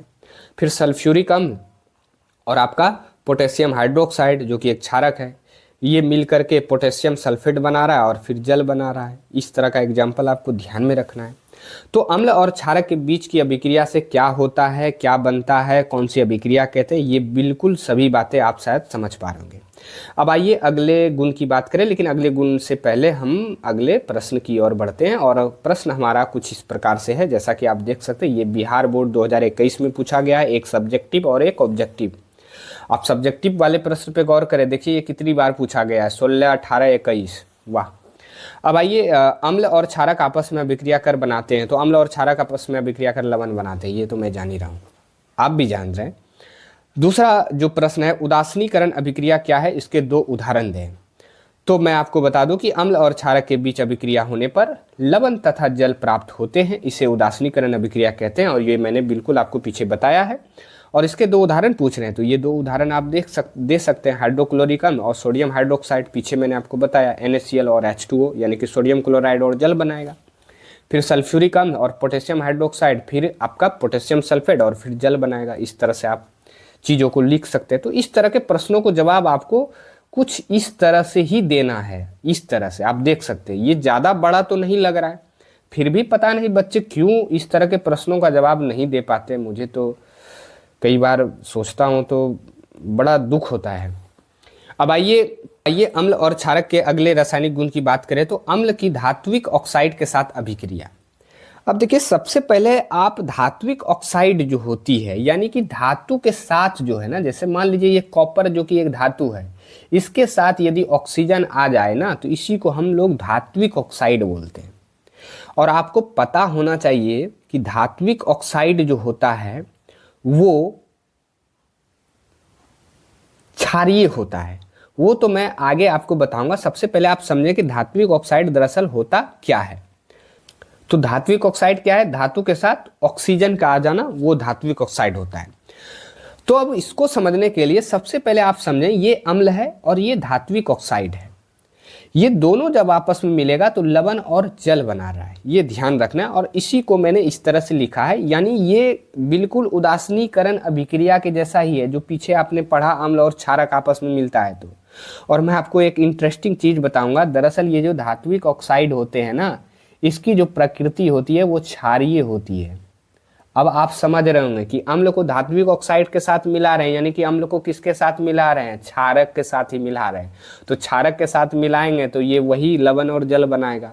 इसलिए आप यहाँ डिफिनेशन पे भी यदि गौर करें तो आप देख सकते कुछ इस तरह से है कि अम्ल और क्षारक की अभिक्रिया के समान ही धात्विक ऑक्साइड अम्ल के साथ अभिक्रिया करके लवण एवं जल प्रदान करते हैं। आप देख सकते हैं बिल्कुल थोड़ा सा आपको डिफिनेशन में अंतर लग रहा है, बाकी पीछे के जैसा ही है। अब एग्जाम्पल ये आप समझ ही रहेंगे। अब और एग्जाम्पल समझाते हैं। जैसे अम्ल, यहाँ आप देख सकते हैं HCl लिया है, धात्विक ऑक्साइड आपका CaO है, यानी कि कॉपर ऑक्साइड है, और ये आप देख सकते हैं कॉपर क्लोराइड, और ये H2O यानी जल बना रहा है, ये आपका एक लवण हो गया। वहीं सोडियम ऑक्साइड हाइड्रोक्लोरिक अम्ल के साथ मिलेगा तो ये सोडियम क्लोराइड और ये जल बना रहा है, तो ये आप देख सकते हैं। और ये पॉइंट भी मैंने नोट कर दिया है कि धात्विक ऑक्साइड की प्रकृति क्षारीय होती है, इसलिए क्षारक के साथ कभी भी अभिक्रिया नहीं करते हैं। देखिए अम्ल जो है ना, अम्ल क्षारक के साथ अभिक्रिया तो कर लेगा, लेकिन क्षारक कभी भी क्षारक के साथ अभिक्रिया नहीं करता है, और कभी भी अम्ल के साथ अभिक्रिया नहीं करेगा। अब धात्विक ऑक्साइड का प्रकृति जो होता है वो क्षारीय होता है, तो क्षारक के साथ कैसे अभिक्रिया होगा, तो यहाँ भी हमारा एक जो रासायनिक गुण है वो कम होता है। तो ये बहुत अच्छी बात है, हम लोगों के लिए। अब आइए अम्ल और क्षारक के अगले रासायनिक गुण की बात करें। वैसे यहाँ नंबर 5 होना चाहिए और यहाँ हम लोग क्षारक की अधात्विक ऑक्साइड के साथ अभिक्रिया कराएंगे। उधर तो मैंने धात्विक ऑक्साइड के साथ कराई, अब यहाँ अधात्विक ऑक्साइड कराई। अब दो तरह के सवाल आपके मन में उठने चाहिए, यहाँ मैं आपको बताता हूँ। पहला सवाल ये कि अधात्विक ऑक्साइड क्या होता है, ये समझना है। तो बिल्कुल मैं बताऊँ ना, तो अधात्विक ऑक्साइड दरअसल अधातु के साथ ऑक्सीजन का मिल जाना। जैसे ये कार्बन है और इसके साथ ऑक्सीजन मिल गया तो ये कार्बन डाइऑक्साइड बनाता है, जो कि अधात्विक ऑक्साइड है। वहीं एक आध एग्जाम्पल और बताऊं तो सल्फर के साथ ऑक्सीजन का जुड़ना, ये सल्फर डाइऑक्साइड बनाता है, जो कि एक अधात्विक ऑक्साइड है। तो सबसे पहले अधात्विक ऑक्साइड आपने समझा। अब अधात्विक ऑक्साइड का जो प्रकृति होता है वो अम्लीय होता है। अब ये अम्लीय है तो इसलिए आप देख सकते हैं कि यहाँ डायरेक्ट क्षारक की अधात्विक ऑक्साइड के साथ अभिक्रिया कर रहे हैं। अब अम्लीय है तो पीछे ही मैंने आपको बताया कि अम्ल अम्ल के साथ अभिक्रिया नहीं करेगा, तो अम्ल के साथ ना करा करके डायरेक्ट हम किसके साथ करा रहे हैं, क्षारक के साथ। और ये नोट का पॉइंट मैंने लिख भी दिया है यहाँ। तो अब आप दोनों बातें जो आपको मन में चलने चाहिए थे, या हो सकते हैं कई विद्यार्थियों को ये चल भी रहा होगा, तो वो बिल्कुल मैंने क्लियर कर दिया। अब चीज़ों को मैं बताता हूँ कि यहाँ भी जो है वो उदासीनीकरण अभिक्रिया की तरह ही क्षारक और धात्विक ऑक्साइड के साथ अभिक्रिया कर लवण और जल ही बनाएगा। और वही बातें यहाँ लिखी है कि क्षारक और अम्ल की अभिक्रिया के समान ही अधात्विक ऑक्साइड क्षारक के साथ अभिक्रिया करके लवण एवं जल प्रदान करते हैं। अब एग्जाम्पल से बात करें तो कैल्शियम हाइड्रोक्साइड है, जो कि एक आपका क्षारक है, और ये कार्बन डाइऑक्साइड जो है ये एक अधात्विक ऑक्साइड है, क्योंकि कार्बन इसमें अधातु है। और ये CaCO3 यानी कि कैल्शियम कार्बोनेट बनाएगा, जो कि एक लवण होगा, और ये आपका जल बनाएगा। फिर आपका पोटेशियम हाइड्रोक्साइड, जो कि एक क्षारक है, और सल्फर डाइऑक्साइड, जो कि आपका एक अधात्विक ऑक्साइड है, ये आपस में अभिक्रिया कर पोटेशियम सल्फेट बनाएगा। यहाँ 4 टाइपिंग मिस्टेक है, और फिर ये जल बनाएगा। तो ये आपको ध्यान रखना है कि क्षारक की अधात्विक ऑक्साइड के साथ अभिक्रिया से क्या होता है। वहीं नोट में मैं आपको बता दूं कि अधात्विक ऑक्साइड की प्रकृति अम्लीय होती है, जो कि मैंने आपको बता दिया है, इसलिए अम्ल अम्ल के साथ अभिक्रिया नहीं करती है, और यहाँ भी हमारा एक रासायनिक गुण कम होता है। तो शायद आप मेरी बातों को समझ पा रहे होंगे कि मैं आपको किस तरह से पढ़ा रहा हूँ चीज़ों को। अब चलिए, मैं आपको आगे बढ़ने से पहले आपको वीडियो को रोक करके एक बार चीज़ों को रिकॉल करने के लिए कहूँगा, चीज़ों को याद करने के लिए कहूँगा, और याद करके फिर अगले टॉपिक में आपको बढ़ना है। देखिए, अब हमारा अगला और एक नया और बहुत ही इम्पोर्टेंट टॉपिक है कि आर्हेनियम के अनुसार अम्ल और क्षारक की नई परिभाषा। सबसे पहले मैं आप लोगों को बता दूं मेरे प्यारे विद्यार्थियों कि सबसे पहले मैंने आपको जो पीछे अम्ल और क्षारक की एक परिभाषा बताई थी, वो बहुत ही सिंपल और वो छोटे क्लास की परिभाषा है, जो शायद 7-8 में भी आपने पढ़ा होगा। लेकिन यहाँ जो आर्हेनियम एक वैज्ञानिक हैं, उनके अनुसार अम्ल और क्षारक की परिभाषा जो है वो बदल जाती है, और ये एक थोड़ा सा टेक्निकल परिभाषा होगा। और यहाँ मैं आपको बताऊँगा कि अम्ल वह पदार्थ नहीं है जो स्वाद में खट्टा हो, जो नीले लिटमस पत्र को लाल कर दे, ठीक है। यहाँ मैं आपको बताऊँगा कि अम्ल वह पदार्थ है जो जल में घुलकर हाइड्रोजन आयन यानी कि H+, या यूँ कहे तो हाइड्रोनियम आयन H3O+ आयन देते हैं, अम्ल कहलाते हैं। यानी कि यहाँ से अब आप लोगों को ये ध्यान रखना है कि अम्ल वह पदार्थ होगा जो जल में घुल करके कौन सा आयन देगा, तो H+ यानी कि हाइड्रोजन आयन देगा, या फिर ये हाइड्रोनियम आयन H3O+ भी दे सकता है। आइए इसे एग्जाम्पल से हम लोग समझते हैं। सबसे पहले यहाँ आप देख सकते हैं कि HCl यानी कि हाइड्रोक्लोरिक अम्ल हमने एक लिया है। जब इसमें हमने जल मिलाया तो यहाँ आप देख सकते हैं कि ये H+ और ये Cl- यानी कि ये हाइड्रोजन और ये क्लोरीन में इस तरह से टूट रहा है। लेकिन यहाँ जो ये जो H+ है, जिसे हाइड्रोजन आयन भी हम लोग कह सकते हैं, यही अम्ल को प्रदर्शित कर रहा है। यानी कि ये HCl जो है एक अम्ल है। कैसे हम लोग जाने, तो ये जल में घुल करके H+ आयन दे रहा है, क्योंकि अम्ल जो भी होता है वो जल में घुल करके हाइड्रोजन आयन यानी कि H+ देता है। अब एक चीज़ आप ध्यान में रखिएगा कि कई सारी किताबें जो है हाइड्रोजन आयन यानी कि हाइड्रोनियम आयन भी इस तरह से दिया जाता है। तो यह जो H+ है, ये H+, अब इसको आप और थोड़ा सा जल में आप रहने दें तो ये H3O+ यानी कि हाइड्रोनियम आयन में भी जो है ये बदल जाता है। तो इस तरह से आपको ये दोनों चीज़ें जो है वो ध्यान में रखनी है। वहीं HNO3 यानी कि नाइट्रिक अम्ल की बात करें तो इसे भी आप जल में मिलाएं तो ये H+ आयन यानी हाइड्रोजन आयन दे रहा है, और वहीं इसको H+ आयन को थोड़ा देर आप और जल में छोड़ दें तो ये H3O+ यानी कि हाइड्रोनियम आयन में बदल जाता है। अब नोट में आप लोगों को ध्यान में रखना है कि जलीय विलयन में H+ आयन स्वतंत्र रूप में विद्वान नहीं होते हैं। अब देखिए जलीय विलयन में ये जो H+ है ये स्वतंत्र रूप में विद्वान होते नहीं हैं, बल्कि H+ आयन जल के अणुओं से मिलकर हाइड्रोनियम आयन H3O+ बनाते हैं। इसलिए आप देख सकते हैं कि जब ये जल के साथ और मिलते हैं तो मिल करके ये हाइड्रोनियम आयन का जो है वो निर्माण कर रहे हैं। तो शायद आप ये बातें अब समझ पा रहे होंगे कि अम्ल जल में घुल करके कौन सा आयन देगा, तो हाइड्रोजन आयन और हाइड्रोनियम आयन, ये दोनों बातें आपको ध्यान में रखनी है। अब वहीं मैं आगे बढ़ूँ तो क्षारक की क्या परिभाषा हो सकती है आर्हेनियम के अनुसार। तो क्षारक वह पदार्थ है जो जल में घुल करके हाइड्रोक्साइड आयन यानी कि OH- देता है। यानी कि यहाँ क्षारक जो है जल में घुल करके हाइड्रोक्साइड आयन यानी कि OH- दे रहा है। जैसे यहाँ आप देख सकते हैं कि सोडियम हाइड्रोक्साइड है, इसे आप जल में मिलाएं तो ये Na+ और OH- यानी कि ये जो OH हाइड्रोक्साइड आयन है ये ये क्षारक को प्रदर्शित कर रहा है। ठीक है, वहीं KOH पोटेशियम हाइड्रोक्साइड को भी आप जल में मिलाएं तो ये आप देख सकते हैं कि हाइड्रोक्साइड आयन जो है वो दे रहा है। तो बेसिकली आपको ये ध्यान में रखना है कि आर्हेनियम के अनुसार अम्ल की वह क्या परिभाषा है जो जल में घुल करके H+ आयन दे, और क्षारक की क्या परिभाषा है तो जो जल में घुल करके हाइड्रोक्साइड आयन यानी कि OH- दे। तो यहाँ से आप आर्हेनियम के अनुसार अम्ल और क्षारक की नई परिभाषा समझ पा रहे हैं। अब आप लोगों को लग रहा होगा कि भाई इस टॉपिक से किस तरह से हमारे एग्जाम में प्रश्न पूछा जाता है। तो यहाँ आप देख सकते हैं एक प्रश्न हमने लिया है जो कि आपके 2024 में पूछा गया कि सभी अम्ल जल में घुल करके प्रदान करते हैं। तो जानते हैं आप सभी जल अम्ल में घुल करके H+ आयन प्रदान करते हैं, पीछे मैंने आपको बताया। अम्ल का जलीय विलयन क्यों विद्युत का चालन करता है। अगला प्रश्न जो सब्जेक्टिव टाइप का है, जो 2 नंबर के आपके एग्जाम में इस तरह के प्रश्न पूछे जाते हैं, जैसा कि आप देख सकते हैं कि 2012, 14 और 24 में ये प्रश्न पूछे गए हैं आपके बोर्ड एग्जाम में।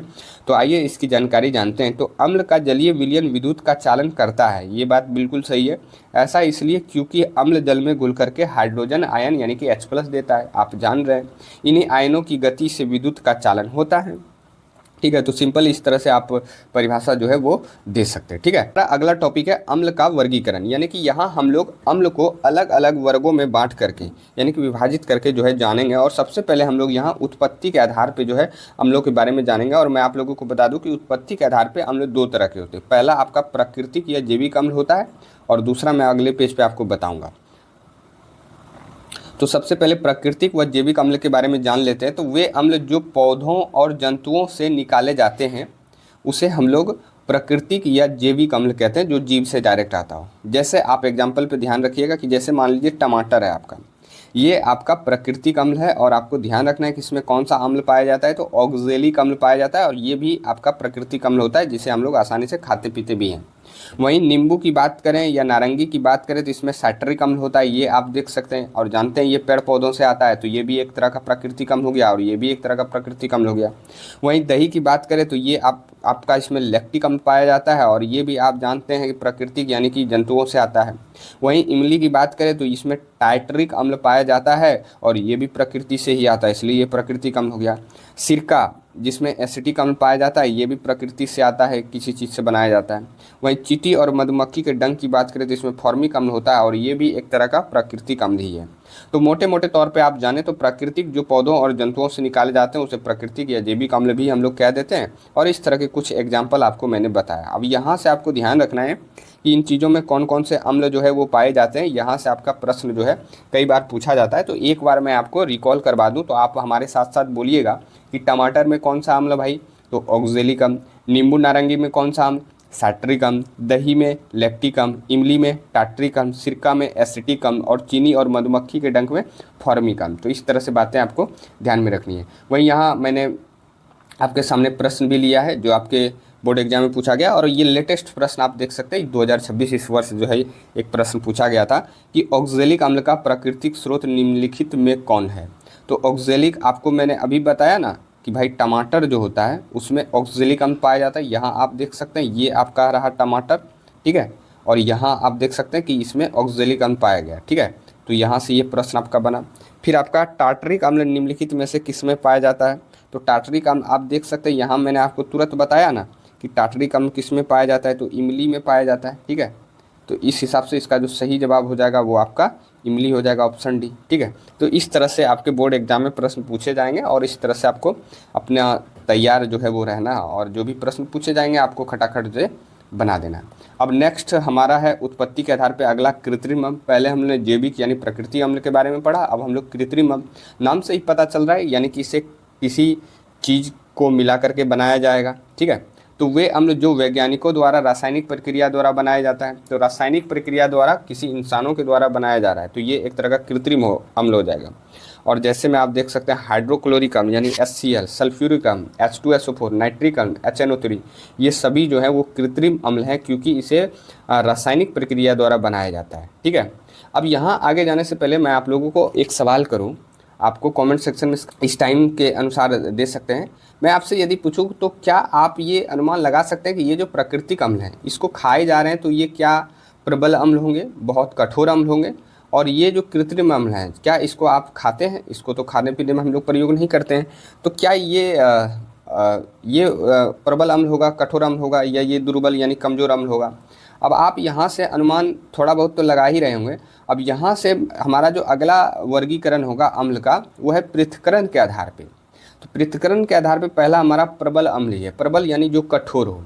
तो आप कॉमन सेंस लगाइएगा कि जो रासायनिक प्रक्रिया द्वारा बनाया जा रहा है उसको हम खाने पीने में भी उपयोग नहीं कर रहे हैं, इसका मतलब यही तो हो सकता है कठोर अम्ल। और जिसको हमने खाने पीने में उपयोग कर रहे हैं और उसको रासायनिक प्रक्रिया द्वारा तो नहीं बनाया जा रहा, प्राकृतिक रूप से आ रहा है, इसका मतलब उस अम्ल को हम लोग दुर्बल अम्ल यानी कमज़ोर अम्ल कह सकते हैं। तो यहाँ से आप कुछ बातें समझ गए होंगे जो आगे आपको मैं क्लियर और कर दूंगा कि वे अम्ल जो जल में पूरी तरह घुलनशील होते हैं और आसानी से हाइड्रोजन आयन देते हैं उसे हम लोग प्रबल अम्ल कहते हैं, जिसमें हाइड्रोक्लोरिक अम्ल, सल्फ्यूरिक अम्ल और नाइट्रिक अम्ल ये 3 अम्ल आएंगे। जैसा कि आप देख सकते हैं ये आपका नाइट्रिक हुआ, ये सल्फ्यूरिक होगा और ये आपका हाइड्रोक्लोरिक हुआ। ठीक है, जो यहाँ मैंने आपको बताया। वहीं मैं दुर्बल अम्ल की बात करूं तो दुर्बल अम्ल वे अम्ल जो जल में आंशिक रूप से घुलनशील होते हैं यानी कि थोड़ा बहुत घुलनशील होते हैं और आसानी से हाइड्रोजन आयन H+ नहीं देते हैं, जैसे लैक्टिक अम्ल, एसिटिक अम्ल और ऑक्जेलिक अम्ल, ये सभी प्राकृतिक अम्ल हैं। और वही बातें यहाँ नोट में आपको ध्यान में रखनी है कि वैसे आमतौर पर देखा जाए तो सभी प्रबल अम्ल जो हैं वो कृत्रिम अम्ल होते हैं और सभी दुर्बल अम्ल प्राकृतिक अम्ल होते हैं। तो देख रहे हैं यहाँ आपको बातें मैंने क्लियर कर दी। इसका मतलब जिसको हम खाने पीने में पीछे उपयोग कर रहे थे, जैसे कि मैं आपको बता भी दूं कि ये सभी जो अम्ल थे यहाँ, ये सभी अम्ल जो हैं यही दुर्बल अम्ल हैं जिसको खाने पीने में हम लोग इस्तेमाल भी करते हैं, यानी कि प्राकृतिक अम्ल ही एक तरह का दुर्बल अम्ल है और ये जल में आंशिक रूप से घुलनशील होता है। ठीक है, और वहीं इसकी बात करें कृत्रिम अम्ल में, ये जो सभी अम्ल मैंने आपको बताए यही आपका प्रबल अम्ल है। ठीक है, तो आप पृथक्करण के आधार पे और उत्पत्ति के आधार पे, ये दोनों आधार पे आप अम्ल को समझ पा रहे होंगे। अब यहाँ कुछ प्रश्न हमने लिया है जो कि इसी टॉपिक से है। सबसे पहला है निम्नांकित में कौन प्रबल अम्ल है? तो इसमें से आपको बताना है कि कौन प्रबल अम्ल है। तो इनमें से सभी, ये सभी जो दिख रहे हैं ये आपके सभी प्रबल अम्ल ही हैं। वहीं निम्नलिखित यौगिकों में कौन दुर्बल अम्ल है? तो ये तो आपका प्रबल अम्ल हो गया, ये भी आपका प्रबल अम्ल हो गया और ये भी आपका प्रबल अम्ल हो गया। लेकिन ये आप देख सकते हैं CH3COOH, ये आपका जो है वो दुर्बल अम्ल है क्योंकि चलिए अब हम लोग क्षारक के बारे में जानेंगे कि क्षारक के प्रकार, और इसका हम लोग पृथक्करण के आधार पे ही केवल देखेंगे, जिसमें हम प्रबल क्षार और दुर्बल क्षार के बारे में जानेंगे। तो वे क्षार जो जल में पूरी तरह घुलनशील होते हैं और आसानी से हाइड्रोक्साइड आयन OH- देते हैं, उसे हम लोग प्रबल क्षार कहते हैं। जैसे आपका सोडियम हाइड्रोक्साइड और पोटेशियम हाइड्रोक्साइड, यही 2 क्षार आपको ध्यान में रखना है। वहीं दुर्बल क्षार की बात करें तो वे क्षार जो जल में अघुलनशील या आंशिक रूप से घुलनशील होते हैं और आसानी से हाइड्रोक्साइड आयन OH- नहीं देते हैं, उसे हम लोग दुर्बल क्षार बोलते हैं। जैसे अमोनियम हाइड्रोक्साइड NH4OH और मैग्नीशियम हाइड्रोक्साइड MgOH2। तो ये आपके प्रबल क्षार और ये दुर्बल क्षार आपके इस तरह से हैं। तो ये आप ध्यान में रखिएगा कि कौन से प्रबल क्षार और कौन से दुर्बल क्षार हैं। अब प्यारे विद्यार्थियों, इस अध्याय का हमारा अगला टॉपिक है अम्ल और क्षारक की प्रबलता। यानी कि अम्ल और क्षारक की प्रबलता का मतलब यहाँ हम लोग ये जानेंगे कि अम्ल और क्षारक कौन से अम्ल कितने मजबूत हैं या कौन से क्षारक कितने मजबूत हैं या कमज़ोर हैं, इसकी जानकारी हम एक पैमाने के जरिए जानेंगे जिसको पीएच बोला जाता है। लेकिन मैं रुक करके आपको थोड़ा सा कुछ पीछे की चीज़ें याद दिलाना चाहूँगा। शुरुआत में ही इस चैप्टर की जब शुरुआत किए थे तो मैंने आपको सूचक के बारे में पढ़ाया था। सूचक के जरिए आपने देखा होगा कि हम किस प्रकार से अम्ल और क्षारक की जानकारी प्राप्त करते हैं। केवल वहाँ अम्ल और क्षारक की जानकारी हम प्राप्त कर रहे थे, लेकिन यहाँ जो पीएच पैमाना होगा वो अम्ल और क्षारक की जानकारी तो देगा ही देगा, लेकिन साथ ही हमें ये भी बताएगा कि कौन से अम्ल कितने मजबूत हैं और कौन से अम्ल कितने कमज़ोर हैं। तो सबसे पहले मैं आपको बता दूँ कि पीएच, जिसको हम लोग पावर या पोटेंशियल ऑफ हाइड्रोजन आयन भी बोल सकते हैं, इसके मान का उपयोग करके अम्ल और क्षारक की प्रबलता को मापा जा सकता है। यह पदार्थ की अम्लीय और क्षारीय प्रबलता को मापने की एक डिग्री है, एक पैमाना है। तो सबसे पहले मैं आपको कुछ दिखा दूं। जैसा कि यहाँ आप देख सकते हैं, ये आपका पीएच स्केल है जिसके जरिए हम अम्ल और क्षारक की जानकारी के साथ साथ अम्ल और क्षारक की प्रबलता यानी कि मजबूती और कमजोरी को भी जान सकते हैं। इस प्रकार से आप देख सकते हैं। अब इसमें कुछ बातें आपको ध्यान में रखनी है। वो बातें, सबसे पहला आपको ध्यान रखना है कि पीएच जो स्केल होता है उसमें नंबर 0 से 14 यानी कि 14 तक होता है। जैसा कि आप यहाँ इस स्केल में देख भी सकते हैं, ये है आपका पीएच स्केल। यहाँ आपका 0 से स्टार्ट है और ये 14 तक यहाँ लास्ट आप देख सकते हैं। तो आपसे पहला प्रश्न ये पूछा जा सकता है कि पीएच स्केल पे कितने पैमाने होते हैं, कितने से कितने तक? तो 0 से 14 तक, ठीक है। दूसरी बातें आपको ये ध्यान में रखनी है कि यदि पीएच 7 से कम हो ना, तो यदि पीएच 7 से कम हो तो समझिएगा कि वो चीज़ अम्लीय है। जैसा कि यहाँ आप देख सकते हैं कि कोई भी चीज़ का आप पीएच निकाल रहे हैं, यदि आपने पाया कि पीएच उसका 7 से कम आ रहा है यानी कि 6, 5, 4, 3, 2 इस तरह से आ रहा है, तो समझिएगा कि वो चीज़ क्या होगा, अम्लीय होगा। उसे मैं आगे आपको निकाल करके भी दिखाऊंगा। वहीं जस्ट इसका उल्टा, यदि पीएच 7 से अधिक हो तो वो चीज़ें क्षारीय होगी। जैसा कि आप देख सकते हैं कि पीएच ये 7 है, और यदि 7 से अधिक हो यानी 8 हो, 9 हो, 10 हो, 11 हो, 12 हो, 13 हो, 14 हो, कोई भी नंबर हो, तो इसका मतलब समझिएगा कि वो चीज़ आपका क्षारक यानी कि क्षार है, ठीक है। अब कुछ बातें आपको और ध्यान में रखनी है। जैसा कि आप देख सकते हैं, यदि पीएच 7 के बराबर हो तो समझिएगा कि वो उदासीन है, यानी कि वो ना तो अम्लीय होगा और ना ही क्षारीय होगा। जैसा कि आप यहाँ देख सकते हैं, यदि ये नंबर 7 आता है तो समझिएगा कि वो चीज़ उदासीन है। तो सबसे पहले ये 4 बातें आपको जो है इंपॉर्टेंट है, जो कि ध्यान में रखनी है कि पीएच पर जो नंबर होता है वो 0 से 14, फिर पीएच यदि 7 से कम है तो अम्लीय, 7 से अधिक है तो क्षारीय और 7 के बराबर है तो उदासीन। लेकिन एक बातें आपको और ध्यान में रखनी है कि अम्ल की जो प्रबलता है यानी कि मजबूती जो है वो व्युत्क्रमानुपाती होता है पीएच का। अब व्युत्क्रमानुपाती का मतलब होता है यदि पीएच बढ़ेगा तो अम्ल की प्रबलता जो है वो घट जाएगी। कहने का मतलब ये हुआ कि जैसे 7 से कम, चाहे वो 6 हो, 5 हो, 4 हो, 3 हो, 2 हो, 1 हो, इस तरह का पीएच मान यदि आता है तो हम समझते हैं कि वो चीज़ें अम्लीय है। लेकिन पीएच मान लीजिए किसी का 6 आया, तो यानी कि 6 तो बड़ा संख्या है, इसका मतलब पीएच यदि 6 आएगा तो अम्ल की प्रबलता घट जाएगी, यानी कि वो कम अम्लीय होगा। वहीं किसी का पीएच मान लीजिए 1 आ गया, तो इसका मतलब पीएच तो कम लग रहा है, तो पीएच कम होगा तो अम्ल की प्रबलता बढ़ जाएगी, यानी कि वो अधिक मजबूत अम्ल होगा। तो इस तरह से आप इसका व्युत्क्रमानुपाती का मतलब होता है जितना पीएच कम होगा अम्ल की प्रबलता उतनी अधिक होगी, और जितना पीएच अधिक होगा अम्ल की प्रबलता उतनी ही कम होगी। शायद आप ये बातें मेरी समझ पा रहे होंगे। यदि समझ पा रहे होंगे तो आपके बहुत सारे ऐसे क्वेश्चंस हैं जहां आपको शायद कन्फ्यूजन हो सकती थी, लेकिन अब नहीं होगा।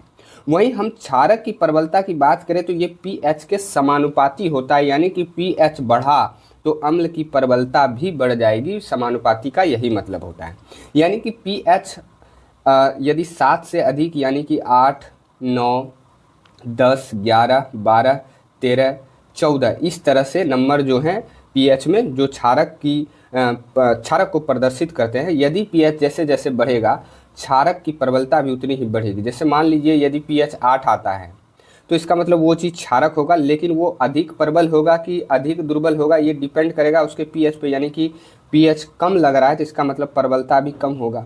वहीं किसी का पीएच मान लीजिए 14 है, ये आ गया, तो पीएच अधिक है तो अम्ल की प्रबलता भी अधिक हो जाएगी। तो इस तरह से बातें आपको ध्यान में रखनी है। शायद आप मेरी बातों को ध्यान से समझ पा रहे होंगे और ये पॉइंट आपको एकदम इम्पॉर्टेंट है, ये आप ज़रूर ध्यान में रखिएगा।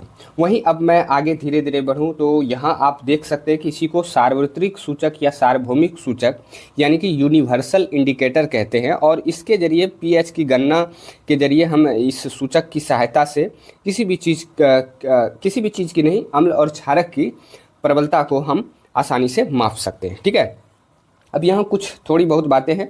सार्वत्रिक सूचक जो अलग अलग पदार्थों की उपस्थिति में अलग अलग रंग देता है और इसलिए ये पीएच को मापने में मदद करता है। जैसा कि आप देख सकते हैं कि हर नंबर पे आपको एक अलग ही रंग दिखाई दे रहा होगा और इसमें आप ये समझ ही गए होंगे कि यदि 7 आएगा तो उदासीन होगा और 7 से जैसे इधर आया तो वो अम्लीय होगा और 7 से अधिक होगा तो वो क्षारीय होगा। तो यही आपको बातें ध्यान में रखनी होती है। शायद आप मेरी बातों को, इस टॉपिक को शायद समझ पा रहे होंगे, जो कि काफ़ी कई बार बच्चों को डिफ़िकल्ट ये टॉपिक लगता है। अब आइए प्यारे विद्यार्थियों, अब हमारे दैनिक जीवन में पीएच के महत्व के बारे में जान लेते हैं, क्योंकि हमारे जो रोज़मर्रा के जीवन में हम लोग जीते हैं वहाँ पीएच का बहुत अधिक महत्व होता है। ठीक है, तो सबसे पहला हमारा है पौधों और जंतुओं के जीवन में पीएच का महत्व, यानी कि पौधे वगैरह जो होते हैं उसमें किस तरह से पीएच का एक खास पीएच मान का होना जरूरी है और हमारे शरीर में भी। तो सबसे पहले प्यारे विद्यार्थियों मैं आपको बता दूं कि हमारा जो शरीर है ना, एक खास पीएच में हमारा शरीर सही से काम करता है।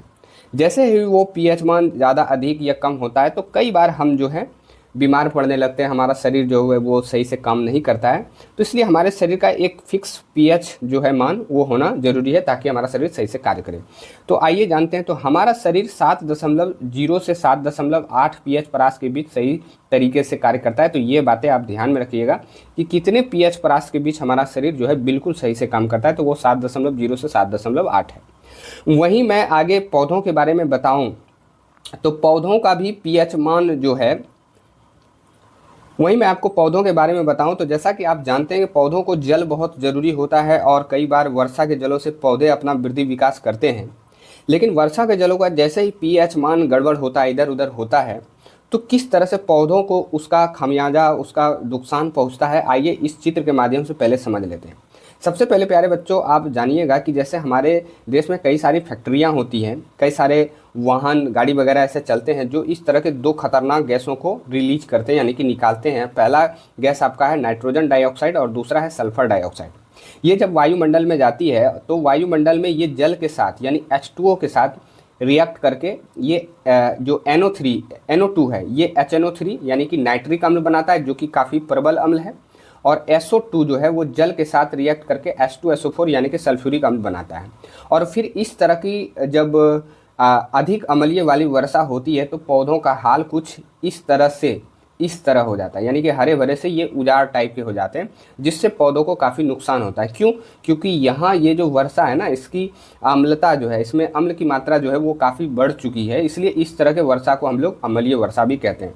तो यहाँ आपने समझा होगा कि अम्लीय वर्षा क्या होती है और इससे पौधों को किस प्रकार से नुकसान पहुँचता है और अम्लीय वर्षा किन 2 गैसों के कारण होता है। ठीक है, अब उसी पॉइंट को यहाँ मैंने बताया है कि वर्षा के जल का पीएच मान जब 5.6 से कम हो जाती है तो वह अम्लीय वर्षा कहलाती है, जो कि पौधों के लिए काफ़ी नुकसानदेह होता है। ठीक है, तो पौधों और जंतुओं के जीवन में पीएच के महत्व के बारे में आपने अच्छे से समझा होगा।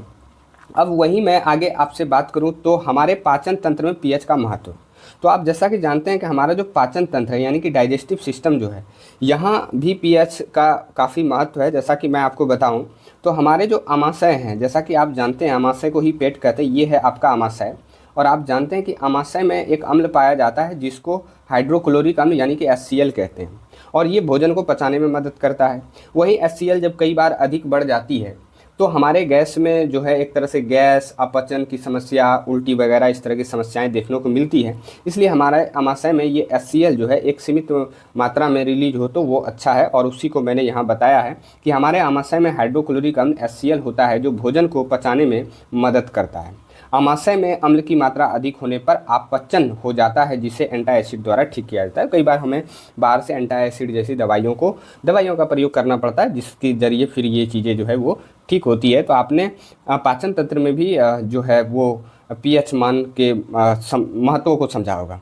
वहीं आगे हमारा है मिट्टी में पीएच का महत्व। तो इसके बारे में भी मैं बता दूं कि जो एक खास तरह की मिट्टी होती है ना, उसका एक खास पीएच मान होना ज़रूरी है यदि हमें अच्छा पौधों की वृद्धि चाहिए। तो जैसा कि आप देख सकते हैं कि यहाँ 3 तरह के पौधे आपको दिखाई दे रहे होंगे।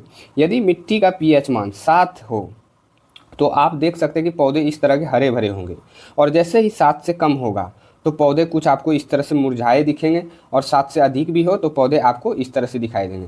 तो इसलिए एक मिट्टी का जो एक खास पीएच मान होना चाहिए वो बहुत ज़रूरी है, ना अधिक अम्लीय हो और ना अधिक क्षारीय हो, उदासीन टाइप के मिट्टी का पीएच मान हो। वही बातें यहाँ लिखिए कि फसलों की अच्छी वृद्धि के लिए मिट्टी का पीएच उचित होना चाहिए। ठीक है, जब मिट्टी का पीएच मान 7 के लगभग होता है तो उसमें पौधों की वृद्धि अच्छी होती है। तो बात आप समझ पा रहे होंगे कि मिट्टी का पीएच मान कितना होना ज़रूरी है यदि हमें अच्छे पौधों की वृद्धि चाहिए। तो वहीं आगे बढ़ूं तो पीएच परिवर्तन के कारण दंत क्षय। आप जानते हैं कि जैसे ही हमारे मुंह का पीएच मान बैलेंस होता है तो हमारी दांतें जो है कुछ इस तरह होने लगती है। ठीक है, अब इसी को मैं थोड़ा सा एक्सप्लेन आपको करता हूँ। सबसे पहले दांत का ऊपरी परत जिसे इनेमल कहते हैं, जो कैल्शियम फास्फेट का बना होता है, यह शरीर का सबसे कठोर पदार्थ है। जैसे देखिए, ये जो आप एक दांत देख रहे हैं ना, इसको मैंने यहाँ लिया है। अब ये जो वाइट कलर का आप ऊपरी परत देख रहे हैं इसे ही इनामेल कहते हैं, और ये काफ़ी कठोर जो है वो परत होती है हमारे दांतों में, जो हमारे दांतों को एक तरह से एक कह सकते हैं प्रोटेक्ट यानी कि एक सुरक्षा करता है, और ये कैल्शियम फास्फेट का बना होता है। जब मुंह का पीएच मान 5.5 से कम हो जाता है तब इनेमल का क्षय होने लगता है। जैसे ही हमारे मुंह का पीएच मान इतना से कम होने लगे तो ये इनेमल जो है धीरे धीरे क्षय होने लगता है। इसमें बहुत तरह की दिक्कतें, बहुत तरह की समस्याएं जो है वो आने लगती है, और फिर हमारा दांत जो है वो धीरे धीरे बिगड़ने लगता है, ख़राब होने लगता है। तो आपने देखा कि पीएच परिवर्तन के कारण किस प्रकार से हमारी दांतें जो है वो नष्ट हो जाती है। ठीक है, तो आपने यहाँ हमारे दैनिक जीवन में जितने भी मैंने आपको पीएच महत्व के बारे में बताया वो आपने समझ लिया होगा। अब हम लोग एक नए टॉपिक की ओर चलेंगे। तो सबसे पहले मैं आपको रिवीजन के तौर पे एक बार बता दूं कि मैंने आपको यहाँ अभी क्या बताया। तो अम्ल और क्षारक की प्रबलता हम लोगों ने पहले पढ़ा, फिर हम लोगों ने सार्वत्रिक सूचक या सार्वभौमिक सूचक के बारे में पढ़ा, फिर हमारे दैनिक जीवन में पीएच के महत्वों के बारे में पढ़ा, जो कि आपने बिल्कुल समझ लिया होगा। अब हम लोगों का इस चैप्टर का सबसे आखिरी टॉपिक है, और यहाँ तक यदि आप हमारे साथ वीडियो में बने हुए हैं तो आपका बहुत बहुत धन्यवाद कि आपने यहाँ तक देखा और आपने चीज़ों को आप चीज़ों को समझ भी रहे होंगे। तो आप ज़रूर कमेंट सेक्शन में बताइएगा कि आपको अगला चैप्टर कौन सा चाहिए। अब आइए हम लोग लवण यानी सॉल्ट के बारे में बात कर लेते हैं कि लवण क्या होता है। तो सबसे पहले लवण, आप जो घरों में नमक इस्तेमाल करते हैं आप उसी तरह से समझ सकते हैं, उसी लवण के बारे में जो है यहाँ बातें होंगी और कही भी जा रही है। लेकिन कुछ यहाँ हम लोग रासायनिक तौर पे ऐसे लवणों के बारे में भी पढ़ेंगे जो रासायनिक तौर पे बनाए जाते हैं, उसको हम लोग खाने वगैरह में इस्तेमाल नहीं करते हैं। ठीक है, तो आइए, अम्ल और क्षारक के बीच की अभिक्रिया से जो उदासीन पदार्थ बनता है उसे लवण कहते हैं। पीछे आपने इस अभिक्रिया को देखा होगा जब मैं आपको अम्ल और क्षारक के रासायनिक गुणों के बारे में बताया।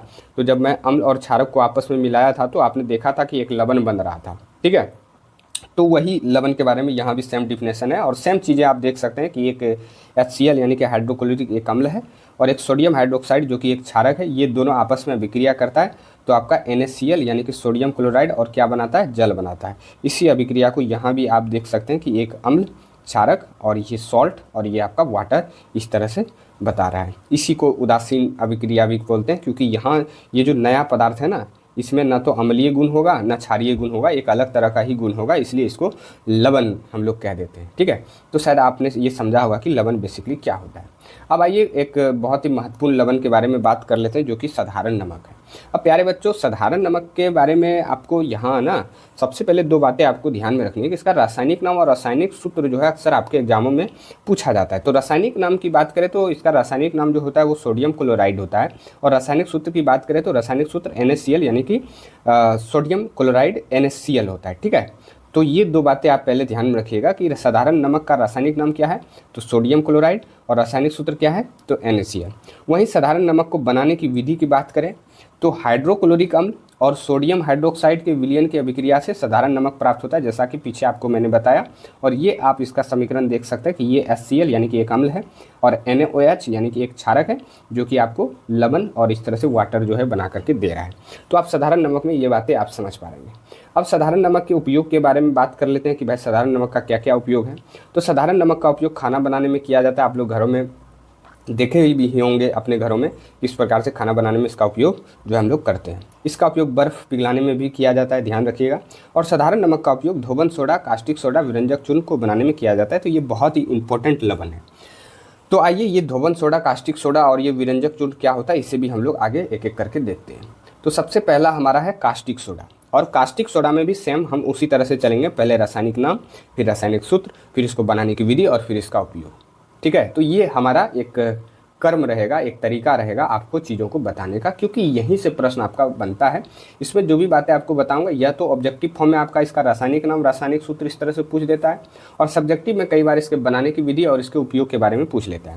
तो आइए कास्टिक सोडा के रासायनिक नाम की बात करें तो सोडियम हाइड्रोक्साइड होता है, और रासायनिक सूत्र की बात करें तो NaOH होता है। ठीक है, तो रासायनिक नाम क्या हुआ, सोडियम हाइड्रोक्साइड, रासायनिक सूत्र क्या हुआ, NaOH। कास्टिक सोडा के बनाने की विधि की बात करें तो सोडियम क्लोराइड के जलीय विलयन से विद्युत प्रवाहित करने पर यह वियोजित होकर सोडियम हाइड्रोक्साइड का निर्माण करती है। यानी सोडियम क्लोराइड और जल को जब आपस में आप मिलाएंगे और इसमें जब विद्युत धारा प्रवाहित करेंगे तो ये आपस में वियोजित हो जाएगा, यानी टूट जाएगा, और टूट करके ये आपको सोडियम हाइड्रोक्साइड यानी NaOH और ये आपका क्लोरीन और ये आपका हाइड्रोजन, इस तरह से दो अलग अलग गैसों में ये विभाजित हो जाएगा, और इस तरह से ये पूरा चीज़ें पूरा होकर के आपको सोडियम हाइड्रोक्साइड जो है वो प्राप्त होगा। तो आपने कास्टिक सोडा यानी सोडियम हाइड्रोक्साइड को बनाने की विधि के बारे में समझा। अब वहीं इसके उपयोग की बात करें तो कास्टिक सोडा के उपयोग, तो इसका उपयोग साबुन, अपमार्जक एवं कागज़ के निर्माण में किया जाता है। इसका उपयोग कृत्रिम फाइबर, कृत्रिम वस्त्र के निर्माण में किया जाता है, और इसका उपयोग धातुओं से ग्रीज हटाने में भी किया जाता है। तो ये तीन उपयोग आप ध्यान में रखिएगा कि साबुन, अपमार्जक और कागज़। साबुन, अपमार्जक का मतलब सर्फ होता है, और कागज़ तो आप समझ ही रहे हैं। वहीं कृत्रिम फाइबर यानी कि रेशे और कृत्रिम वस्त्र यानी कि कपड़े वगैरह बनाने में किया जाता है, और इसका उपयोग धातुओं से ग्रीज हटाने में किया जाता है। ठीक है, अब अगला जो हमारा है वो है विरंजक चूर्ण, जिसे ब्लीचिंग पाउडर भी कहते हैं। इसका रासायनिक नाम कैल्शियम ऑक्सीक्लोराइड और रासायनिक सूत्र CaOH तो रासायनिक नाम क्या है तो कैल्शियम ऑक्सीक्लोराइड, रासायनिक सूत्र क्या है CaOCl2। विरंजक चूर्ण को बनाने की विधि की बात करें तो शुष्क बुझा हुआ चूल्हा पर क्लोरीन की क्रिया से विरंजक चूर्ण का निर्माण होता है, और समीकरण आप देख सकते हैं, ये आपका कैल्शियम हाइड्रोक्साइड है और ये आपका क्लोरीन गैस है, और फिर ये CaOCl2 यानी कि कैल्शियम ऑक्सीक्लोराइड, और ये H2O यानी कि जल जो है हमें मिल रहा है। अब इसको हम लोग इसी तरह से पढ़ते हैं, कैल्शियम ऑक्सीक्लोराइड। ठीक है, अब वहीं इसके उपयोग की बात करें तो इसका उपयोग, विरंजक चूर्ण का उपयोग जो है, इसको उपयोग कपड़ों को विरंजित करने में किया जाता है, यानी कि रंगाई करने में। इसका उपयोग कीटाणुनाशक के रूप में जल को शुद्ध करने के लिए किया जाता है, और इसका उपयोग सफ़ेद कपड़ों को चमकाने के लिए भी किया जाता है। ठीक है, तो ये तीन उपयोग आप ध्यान में रखिएगा। अब अगला हमारा है खाने का सोडा, जिसे बेकिंग सोडा भी बोलते हैं। तो इसका रासायनिक नाम है सोडियम हाइड्रोजन कार्बोनेट, और रासायनिक सूत्र की बात करें तो NaHCO3। तो खाने का सोडा यानी बेकिंग सोडा का रासायनिक नाम क्या है तो सोडियम हाइड्रोजन कार्बोनेट, और रासायनिक सूत्र क्या है तो NaHCO3। वहीं खाने का सोडा को बनाने की विधि की अब खाने का सोडा को बनाने की विधि की बात करें तो कच्चे पदार्थों में हम NH3, H2O और CO2 इस तरह की चीज़ें ले सकते हैं कच्चे पदार्थ के तौर पे, और इसमें आप सोडियम क्लोराइड का उपयोग करके बेकिंग सोडा का निर्माण कर सकते हैं। जैसे NaCl लिया, और कच्चे पदार्थों में जल, कार्बन डाइऑक्साइड और अमोनिया, NH3 या अमोनिया एक गैस होता है। अब इसको आप यदि मिलाइएगा तो यहाँ आप देख सकते हैं NH4Cl तो बनेगा ही बनेगा, लेकिन साथ ही हमें इस पे फोकस करना है, हमको NaHCO3 यानी सोडियम हाइड्रोजन कार्बोनेट भी बन रहा है। तो आपने देखा कि खाने का सोडा को हमने किस प्रकार से बनाया। अब आगे खाने का सोडा का उपयोग की बात कर लें तो इसका उपयोग सॉफ्ट ड्रिंक को बनाने में किया जाता है, इसका उपयोग केक और ब्रेड में किया जाता है, और इसका उपयोग औषधि के रूप में पाचन जैसी समस्याओं को ठीक करने के लिए भी किया जाता है। तो ये तीनों बातें आप ध्यान में रखिएगा। ठीक है, अब नेक्स्ट हमारा है धोने का सोडा, जिसे हम लोग वॉशिंग सोडा भी बोलते हैं। इसका रासायनिक नाम सोडियम कार्बोनेट डेकाहाइड्रेट होता है, क्योंकि यहाँ 10 इसमें आएगा, अभी आपको मैं बताता हूँ। और रासायनिक सूत्र Na2CO3.10H2O। ठीक है, तो इस तरह से आप ध्यान में रखिएगा। तो रासायनिक नाम क्या है तो सोडियम कार्बोनेट डेकाहाइड्रेट, और रासायनिक सूत्र Na2CO3.10H2O।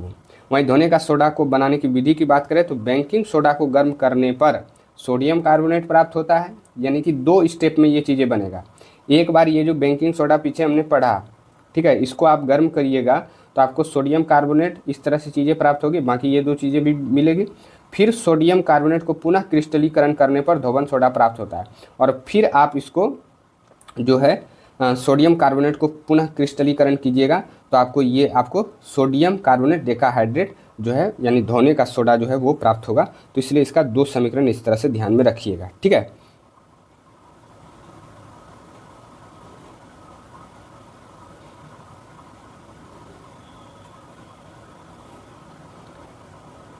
अब धोने का सोडा का उपयोग की बात करें तो इसका उपयोग घरों की साफ सफाई में किया जाता है।